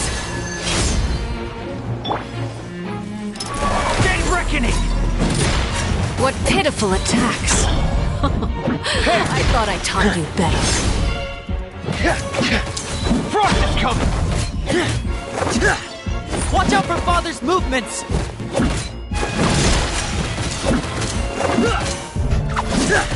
Getting gear! Spare your energy. Running is of little use. Have a taste of purgatory. Father's even stronger than I expected.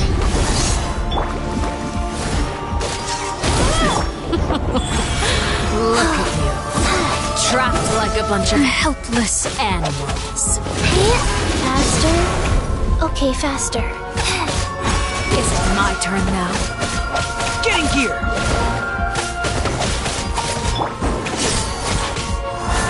Pair! Amusing.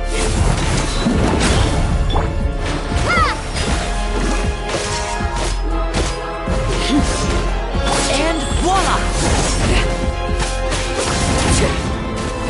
How amusing. Fast. Spare your energy.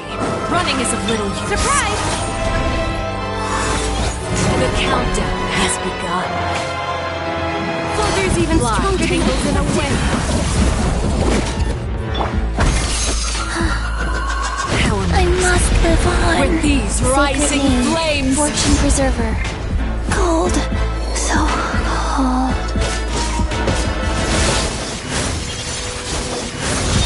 Try to pace yourself.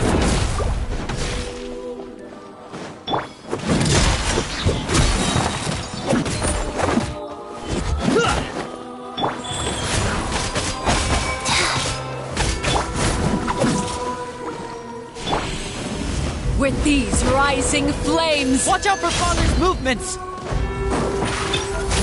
Not bad. You've proven to be a worthy opponent after all. Commencing cleanup! Getting gear! Is it my turn now? Father's even stronger than I expected.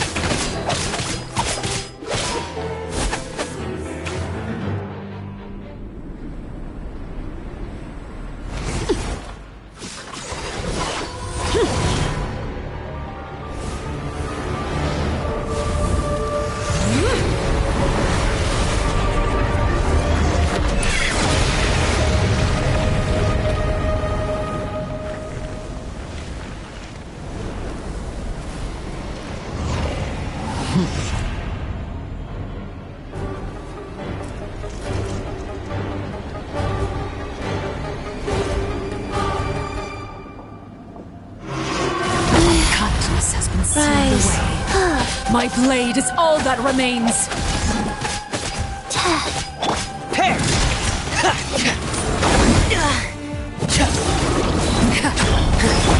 Surprise! Wipe out!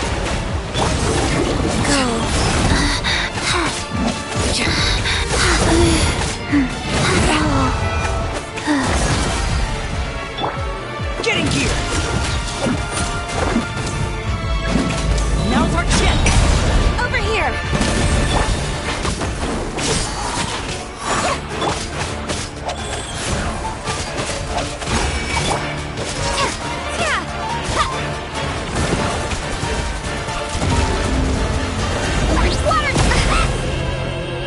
Watch out for Father's movements! Look out! Okay, faster. The sun and moon have Faster? set. Only Okay, ruin faster. remains. We're struggling. Now's our chance! Over here! Suntech is only the beginning. Over here!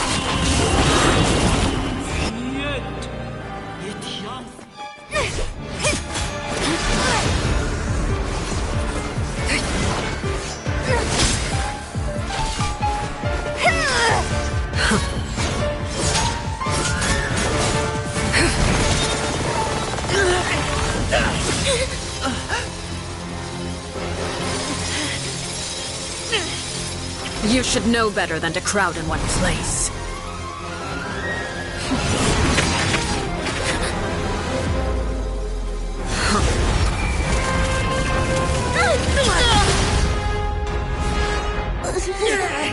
Oh, I know. No! I'm sorry, Father!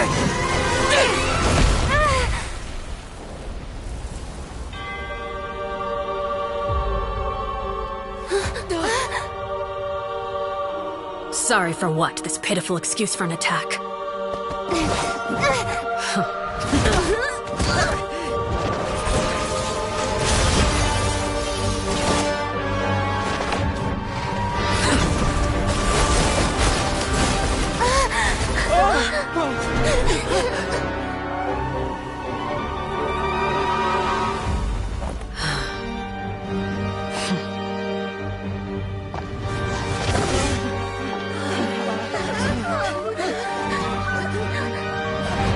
Father, no!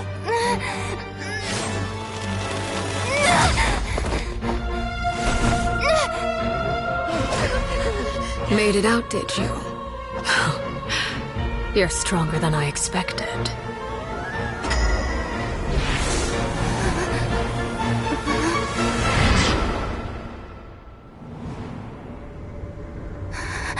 A crimson moon. I can't move.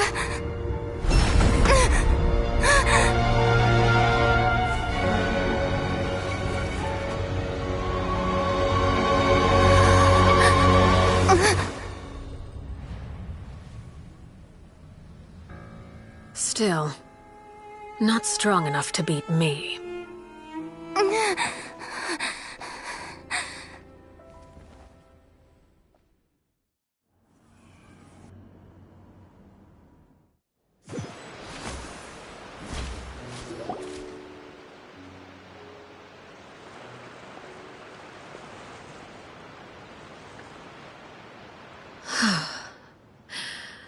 I believe we can end things here. It's not often that we get to enjoy the company of guests, after all. We wouldn't want things to get too out of hand. Brother, are you alright? Lenny. Given that I am the victor of this duel, as agreed, the punishment stands. No! I never thought things would end like this. However, everyone involved in the duel demonstrated a remarkable level of strength and determination. In light of this, I'm prepared to change the method of execution. Elwar, the bottled flames I gave you for safekeeping. Do you still have them? Yes? I wasn't sure what they were for, but I've kept them super safe. I didn't lose a single one. Wonderful. Then, in just a moment, I'll have you administer them. Bottled flames? Indeed. They're the product of a secret experiment. Under certain special circumstances, flames can be extracted from my person and preserved. Once ingested, searing pain will spread across every inch of your body. No harm will come to you physically, but your memories will be burned away.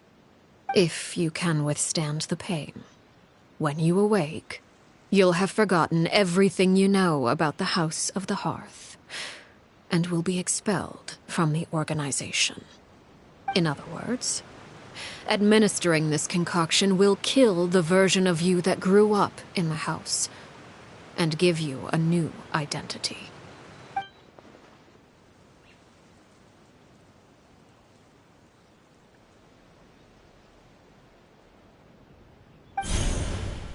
Memory is a mysterious thing indeed. Losing a portion of your memories will alter your sense of self.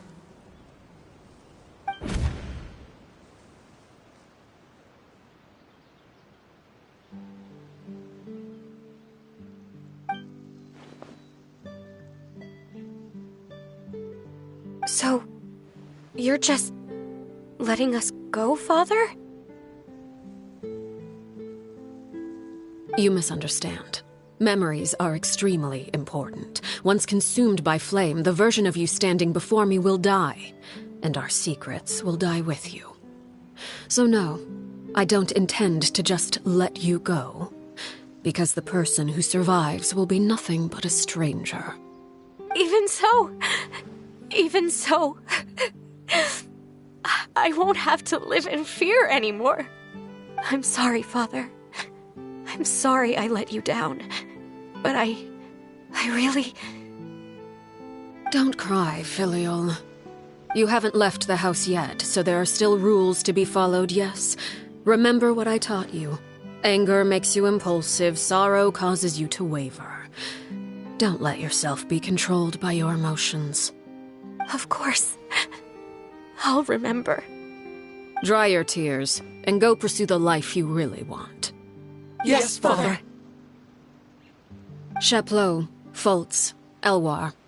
Take them back to Poisson. And bring Lenny and the others as well.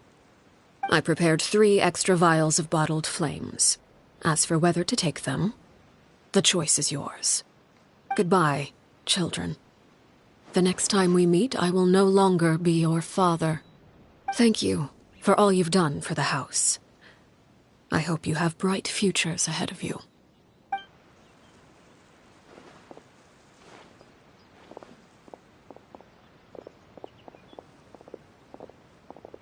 Father!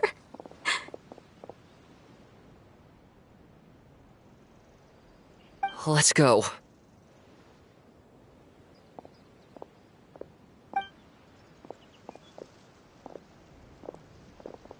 Here, grab my arm, Lenny.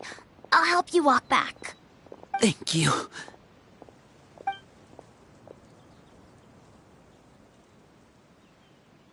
Clairvy.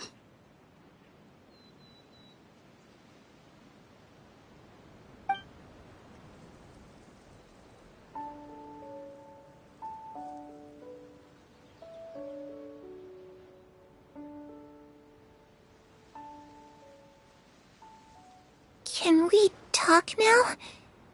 I've been waiting for a super long time. You really are Perry, aren't you? I haven't seen you in so long. How come you're all grown up? Wait, did I somehow travel to the future on accident? Or am I dreaming? What a long dream. Neither. You died, Clairvy. That's what happened. You could have at least sugarcoated it a little. Look, she's that speechless. Oh. Okay then. Huh? That's it? You accepted it just like that? Yep. If that's what Perry says happened, then I believe her. Perry wouldn't lie to me. Plus, I don't really need to know why I'm like this. I'm more curious about what happens in the future. If you're a harbinger now, Perry, that means Mother is gone, isn't she? Can you tell me about it? I want to know what happened to her. And to me. You never stopped trying to defy fate. At first, no one believed you. You could only vent your frustrations to the moon. In fact, you often sought comfort in the night sky. You wanted to see the aurora, so one night we promised each other we would go to Snezhnaya to see it together. Later on, you tried to run away, but you were brought back each time. Mother spared your life, but it wasn't out of kindness. Instead, she decided to make an example of you by slowly torturing you over time. That way, the other children would know what happens to traitors. Still, you never gave up.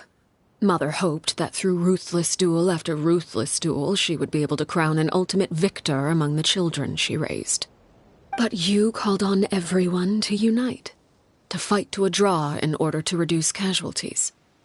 Your efforts may have only delayed the inevitable, but still. You gave them hope. You tried everything you could think of, but every attempt ended in failure. Still, you never turned your sword on Crucibina, and you never turned it on me. On that gloomy day, you told me, "For the last 16 years of my life, I've done everything I can to fight for freedom. But now, I realize that the only freedom I truly possess is the freedom to choose to die." I never imagined I would say something like that. I must have been feeling really worn down. But somehow, I still think I understand.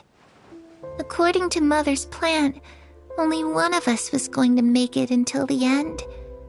And I always hoped that person would be you. If I could do it all over again, I still don't think I would make a different choice. Even when I first met you, I knew you'd be able to do what I couldn't.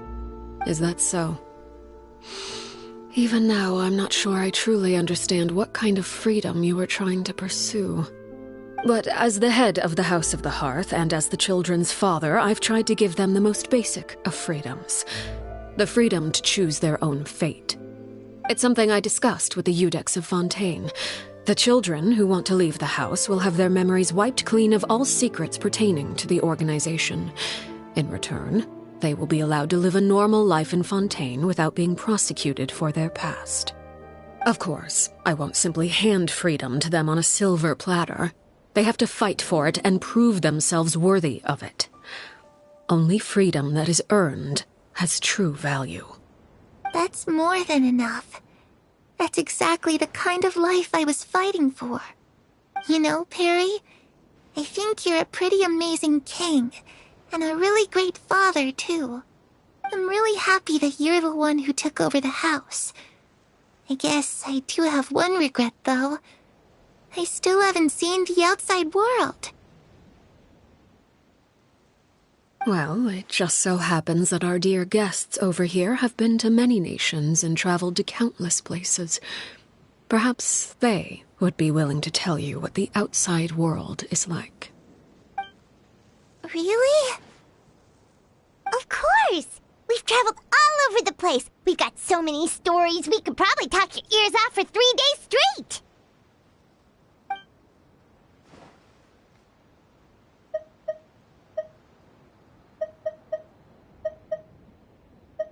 Ah, that's where Mora comes from. I never knew that before. If I had some Mora, I would buy 3 new dresses. One for me, one for Perry, and one for Mother. It's just too bad Perry doesn't like wearing dresses. And Mother, well, she probably wouldn't accept something like that either. I guess I'd just have to keep them all for me then. I could wear a different one every day. You know, I used to dream of being a bard. Playing the lute while singing into the winds of freedom. Even if there was no one there to listen, I would have continued to sing no matter what.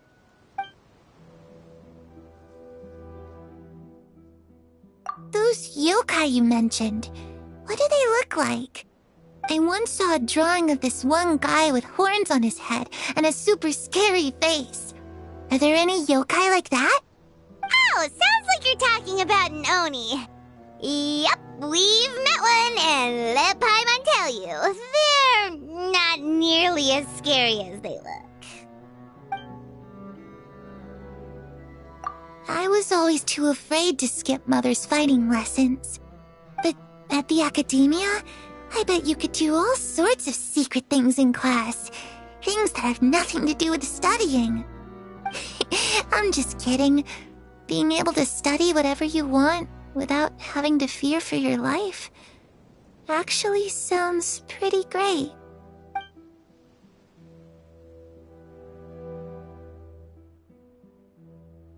The situation was super dangerous. Lenny and Lynette were accused of committing a crime, and they were going to have to stand trial at the Opera Epicles. Oh no, that must have been hard for all of you. What happened next? Don't worry, we were able to turn the situation around super quickly, all thanks to Detective Paimon, of course. How'd you do that? Come on, tell me. Okay, so it was like this. After the failed magic show, we rushed to the scene and...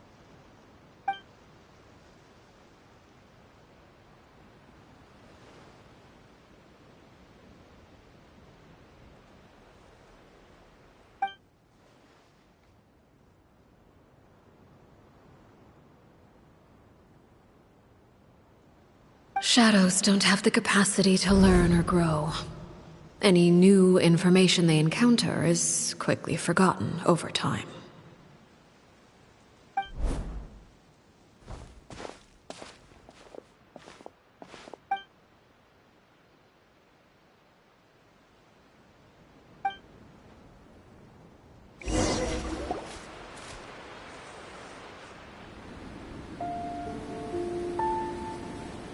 Clairvy, you've worked tirelessly from the shadows to overthrow the House of the Hearth.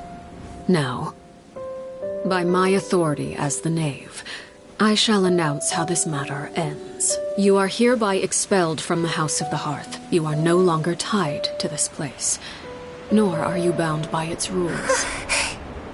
You're saying that I can finally leave? I get to experience the outside world as well? Oh, I almost forgot. There's no getting older for me. Still, seeing who you grew up to be makes me really happy, Parallel. Take care of yourself. Goodbye. May we meet again someday.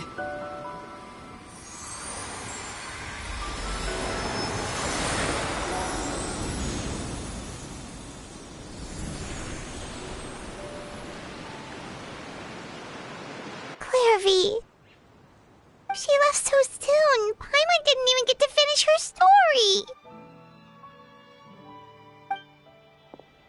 I also have certain sentiments left unsaid. I wanted to tell her that the aurora I saw in Snezhnaya was just as beautiful as the ones in the pictures. But a shadow's memories reset at dawn. Had we delayed any longer, we wouldn't have had the time to say goodbye. Whatever regrets may linger, let them be lost to the coming of a new day. Father? It's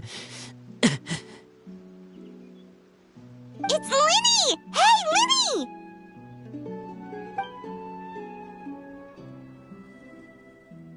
What is he doing back here? Let's go check it out.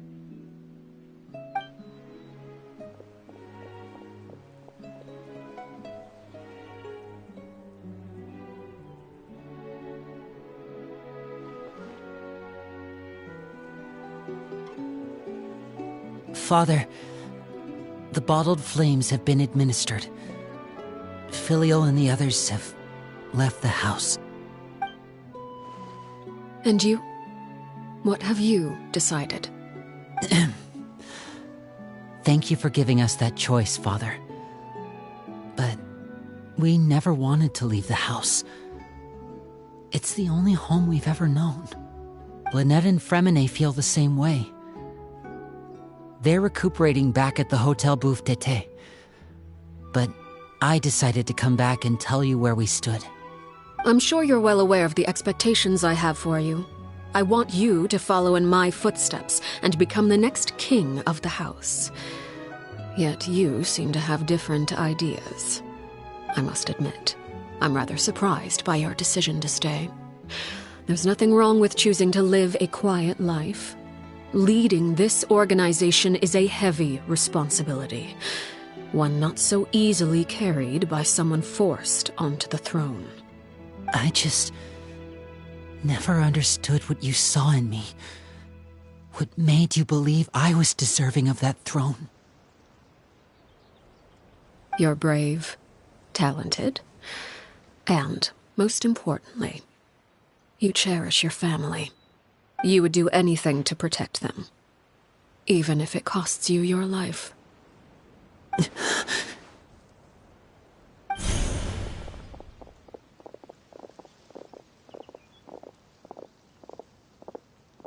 Speaking up back there was so brave of you, Linny. It's all thanks to you that we were able to convince Father to back down. You're a hero, Linny. Hero? Father is the real hero. Had Father gone all out during the duel, there's no way I would have walked away with my life. She must have had it all planned from the beginning, from the very moment she suggested a duel. I'm not deserving of that title. I'm not strong enough or smart enough. You're wrong. In my opinion, all you need to be deserving of the throne is conviction and the necessary strength to act on it. We may have different ideas of what it means to be a family, but you can hardly be said to lack conviction. What you truly lack is strength. For someone of your talent, though, that's something that will come with time. Even without that strength, you still chose to face me in a duel, even though the odds were stacked against you.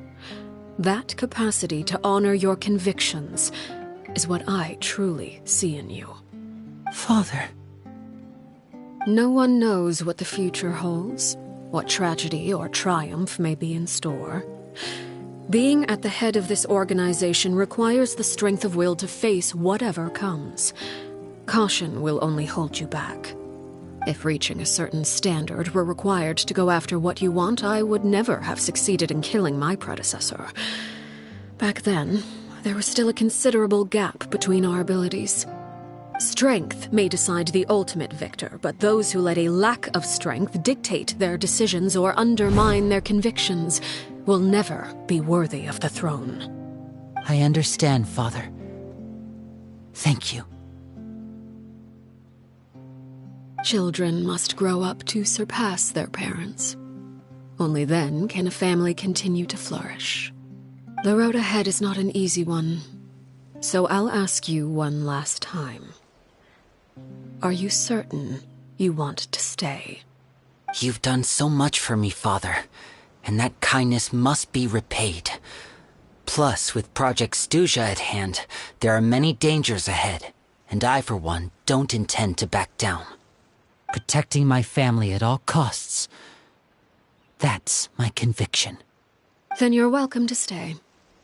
As for Project Stuja, you need not be too concerned. If those cowardly businessmen and heartless dignitaries try to take us down, I'm prepared to teach them a lesson. Having members who longed for the light was our organization's last weakness. With those members no longer among our ranks, the House of the Hearth is like a spider hiding in the shadows. We need only wait for our prey to come to us. At present, our imperative is to use their plan to our advantage. In doing so, a crimson moon shall rise amid the frigid blizzards of winter. No demonstration of loyalty shall go unrewarded, and no sacrifice shall be in vain. As for the two of you, whether we meet again as friend or foe, I'll remember the camaraderie we shared in this moment.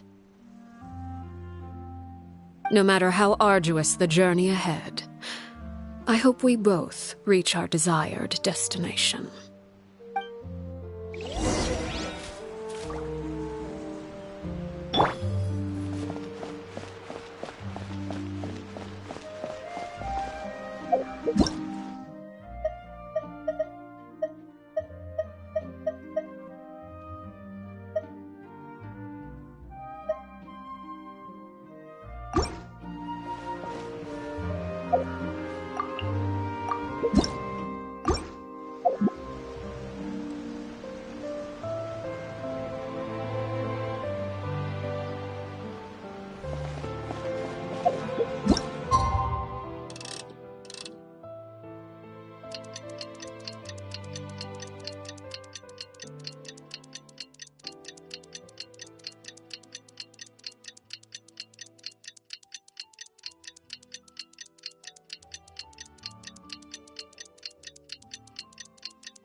Didn't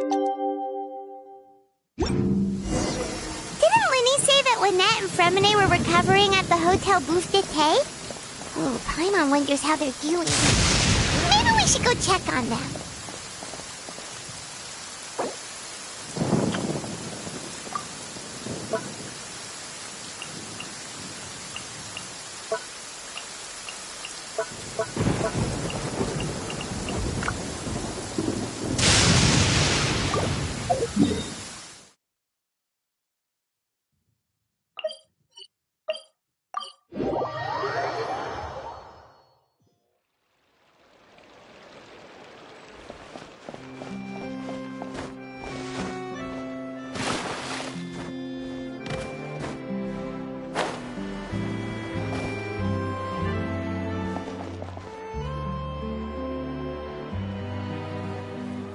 Lynette? Fremine? How are you feeling? Much better. Whew, what a relief! What about you? Are you feeling alright? I knew you'd come out unscathed. Us, on the other hand, well, we've been bedridden for 2 days. I couldn't even turn over. Oh, and I wanted to ask, is Clairvy gone? Linny and the other members have left Poisson and returned to the House of the Hearth. According to him, there haven't been any more sightings of a spirit roaming the house. I see. I'm glad. Father came to check up on us 2 days ago and told us about what happened with Crusabina and Clairvy. Actually, I've met Crusabina before.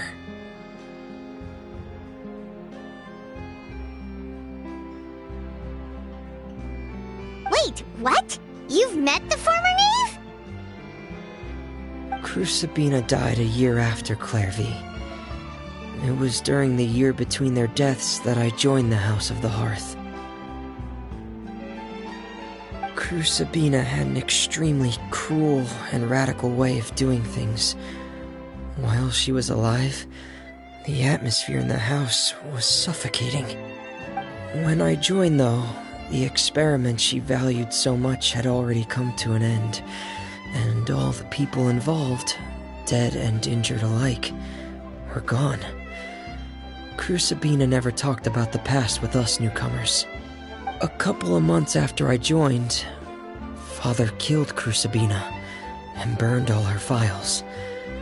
With that, the names of all the people subjected to her experiments, Clairvy included, were lost to the flames, along with the painful memories they represented. Father took in Lenny and me a couple months after that, but she never mentioned anything about Crusabina or Clairvy. It really seems like something she was planning to keep to herself. The last time you talked to her, did she mention why she kept it a secret for so long? She said she didn't want us to be affected by the darkness of the past. She was worried we'd develop a false sense of gratitude towards her if we knew about it. The foundation of a family should be free of any corrupting influence. Whatever happened in the past, it has nothing to do with who we are now. And that's what Father told us in the end. But I still thanked her for everything. It was only after hearing about what Crusabina did that I finally realized how insignificant our lives could have been. The members of the house meant nothing to her. To say that she valued them in any way, even just as a tool, would probably be giving her too much credit. If Father hadn't taken over the House of the Hearth, I probably would have already... Father rarely brings up the fact that she saved us. She doesn't believe that being indebted to her should be what ties us together. But even if we didn't owe her anything, we would still choose to stay. Because this is our home. We may have arguments or times when we feel wronged. Some people may even choose to leave. But as long as Father is here, we will always have a home. Whether the path before us is bathed in sunlight or shrouded in shadow, we'll follow Father wherever she chooses to go. So I wanted to say thank you for helping us make it through this crisis. Without your help, we could have lost a lot more along the way. Oh, we didn't do anything, really. Of course. You're welcome anytime. Are Filial and Nantoy okay? I actually saw them at a cafe this morning. They didn't recognize me. From what I could tell, they were drinking coffee and talking about one of the operas that started running recently. They seemed happy. If I had to take a guess, I would say they finally found the kind of life they always wished for.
Getting gear!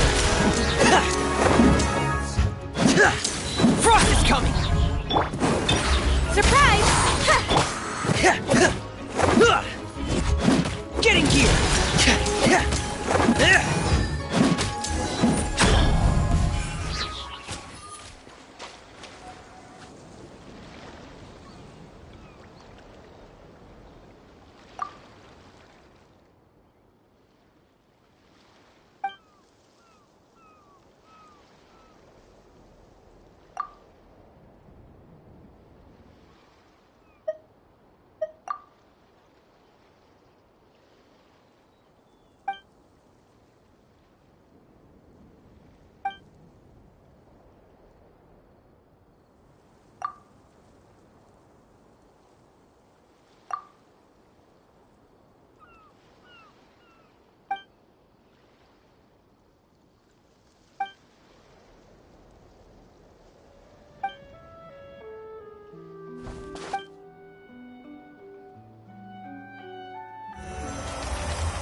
Clock Knights? Ridiculous ravings and nothing more.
I await your instruction.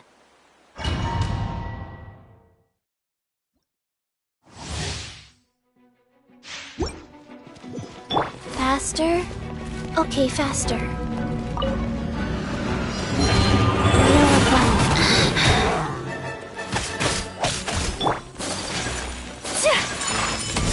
Kami-santo art! Sometsu!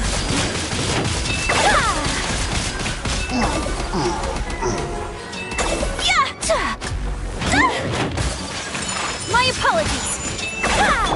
Let's begin.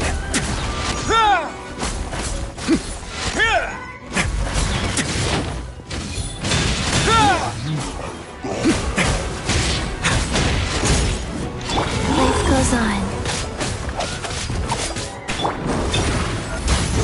Be amazed!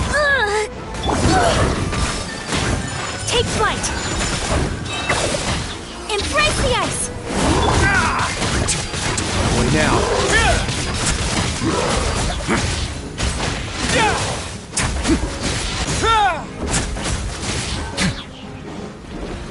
Stay cool.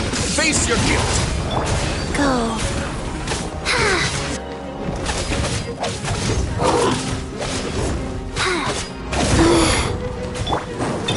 Step on up! My...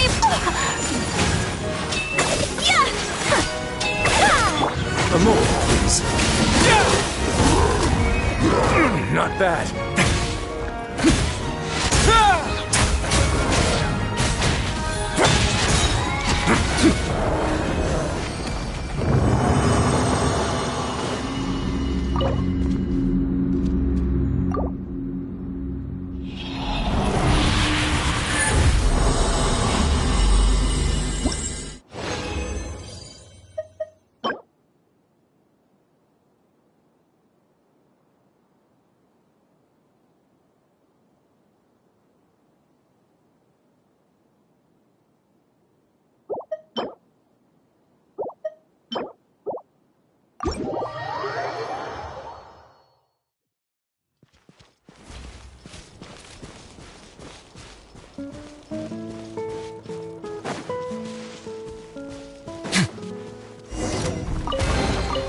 All unclaimed articles should be turned in, so neither of us saw anything here.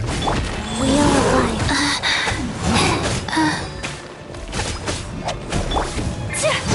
So rude!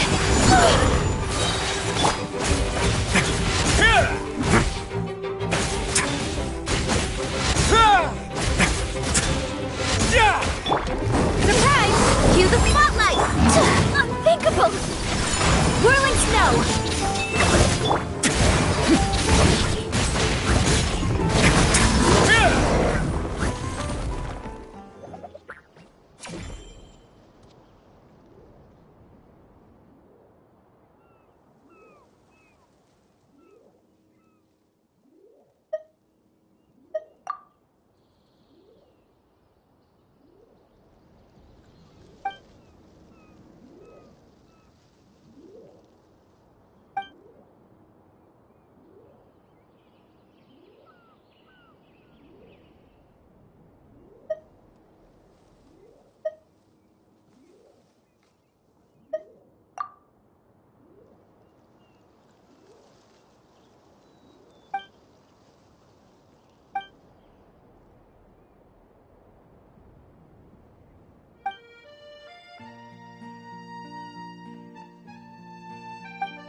Mission accomplished. Can I go back and sleep now?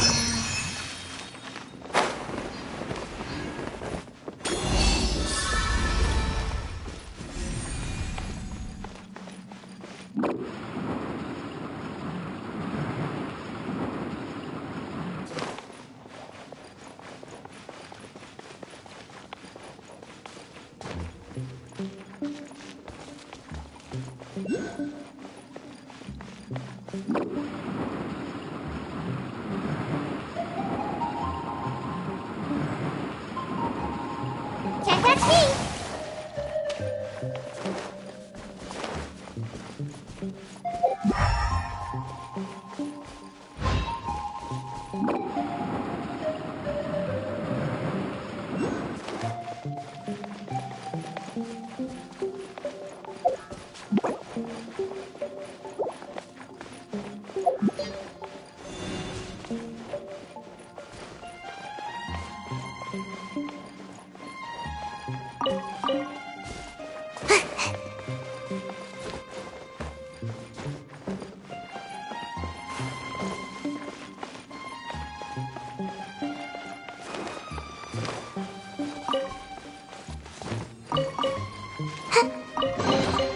Looks kinda cozy in here. Nap time! Make my escape.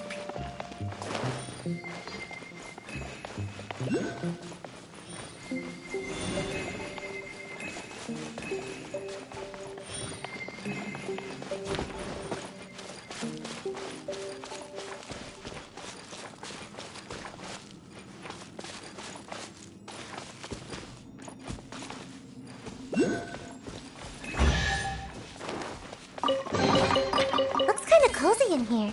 Nap time!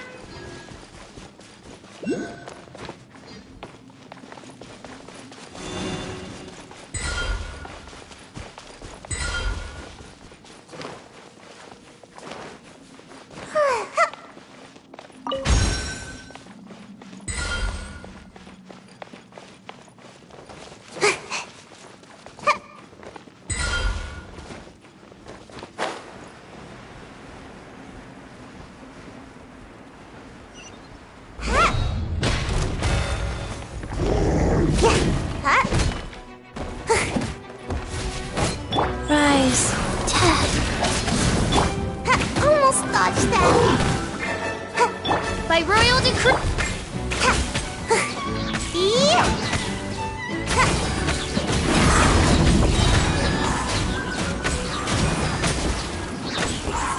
I'm out of here. Strike a pop. Wheel of life.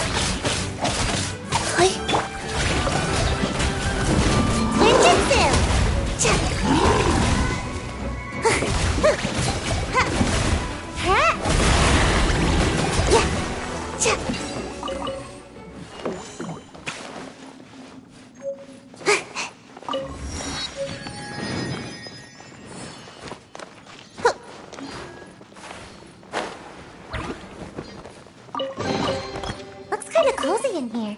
Nap time.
What's the big deal?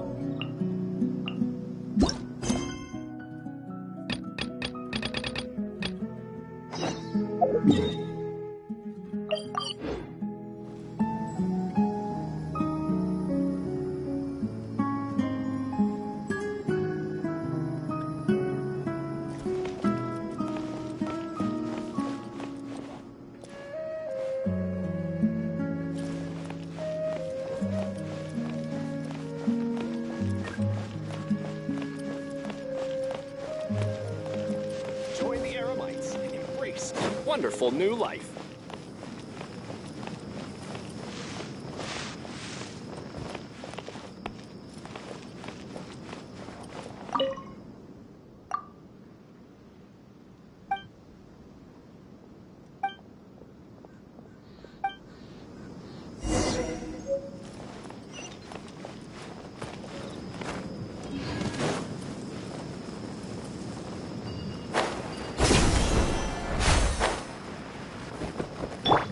Shower me with praise.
I suppose wisdom.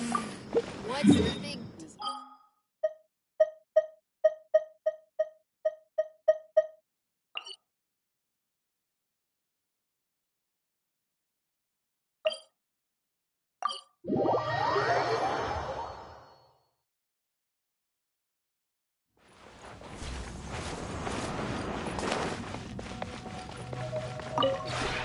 This realm is truly beginning to thrive.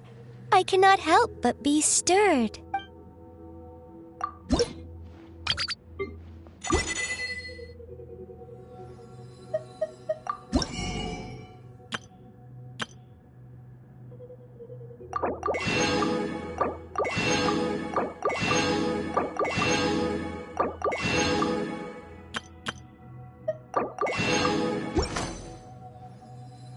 If you ever have any questions about the realm within, you may ask me.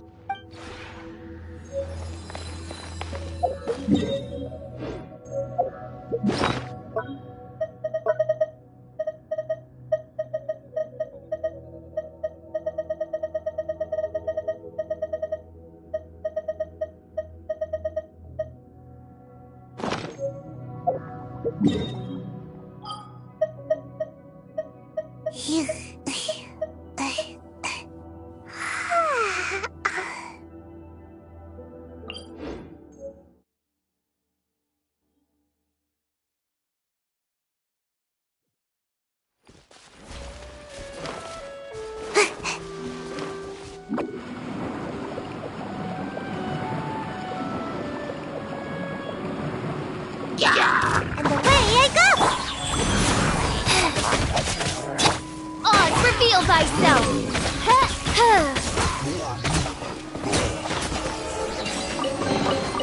What trinkets lie veiled within this desolate plain?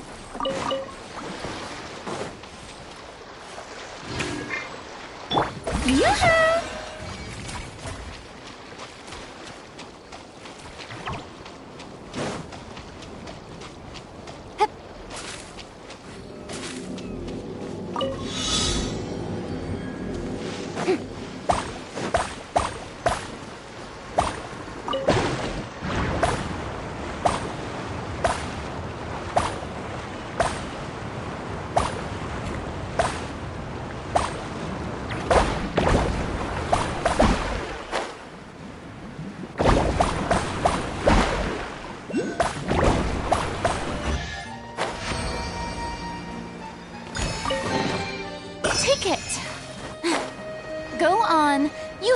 my approval.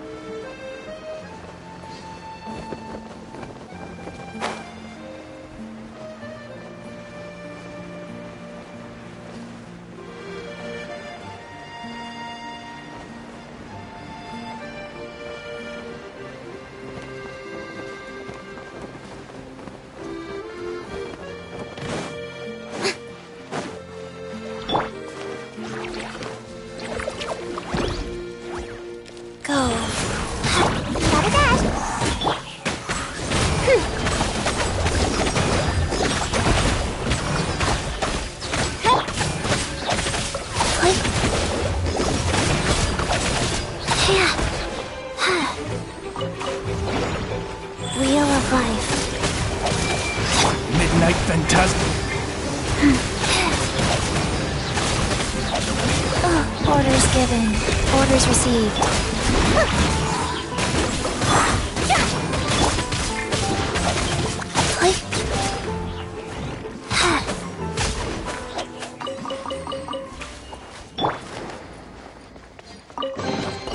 Looks kind of cozy in here. Nap time!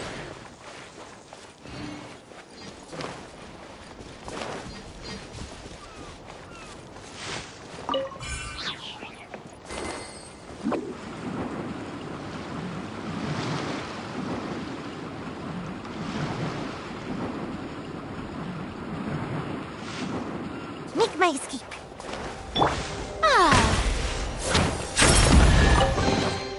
Take it.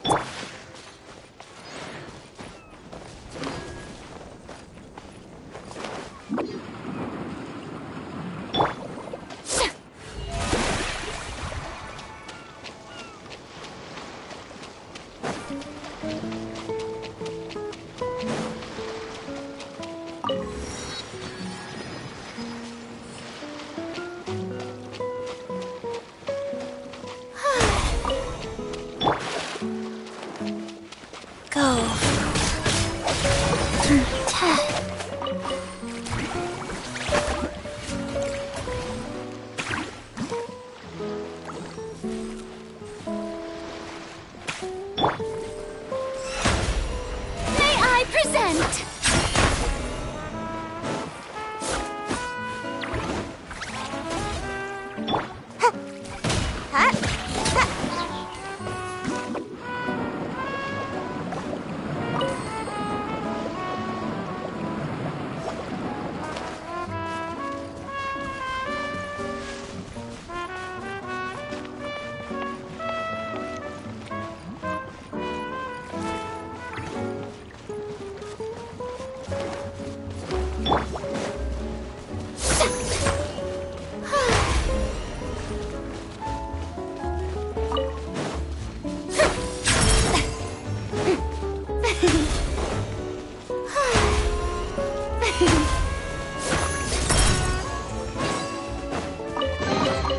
Take it. Go on. You have my approval.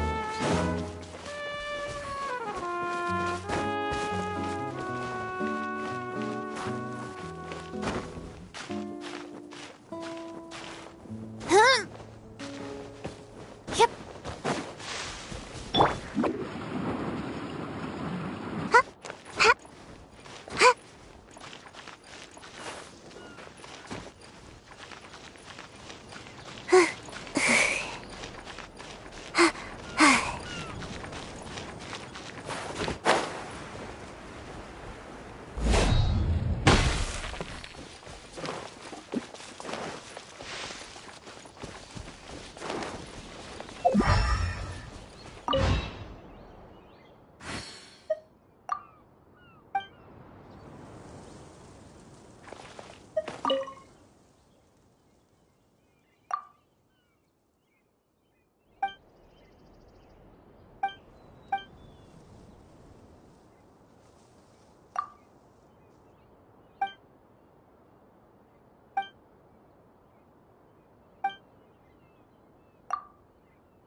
make my escape.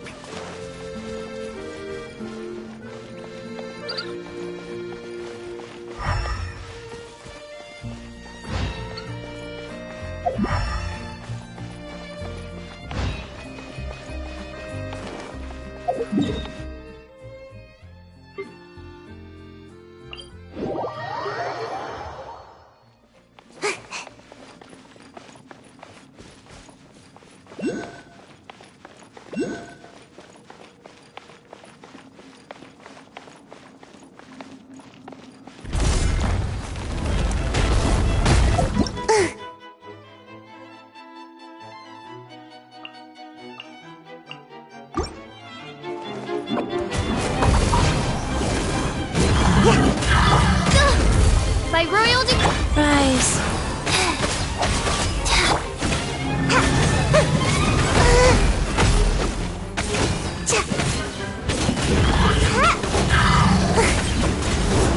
I'm out of here.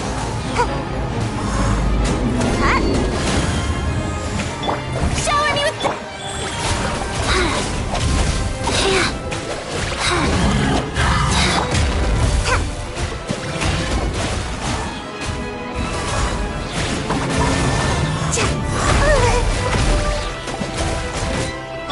Odds reveal.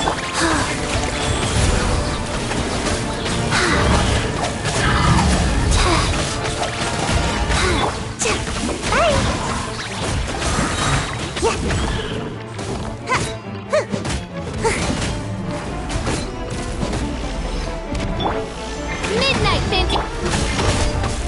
We are alive.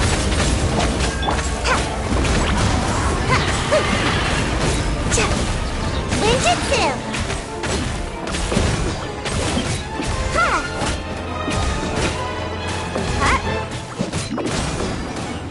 And away I go. Life goes on.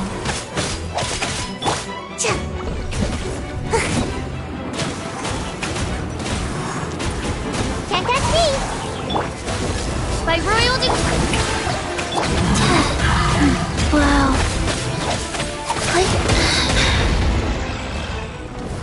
Faster? Okay, faster.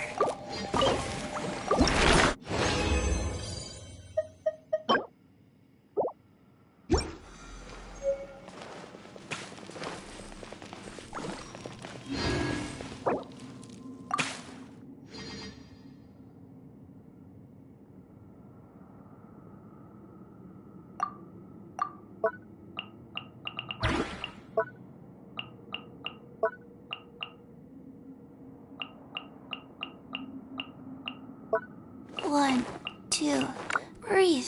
3, 4, and 1.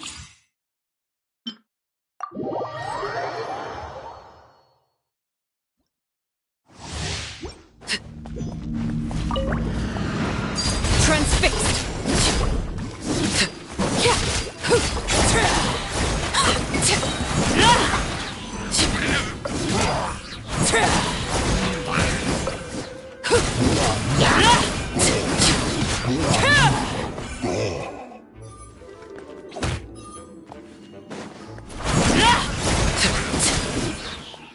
Overruled!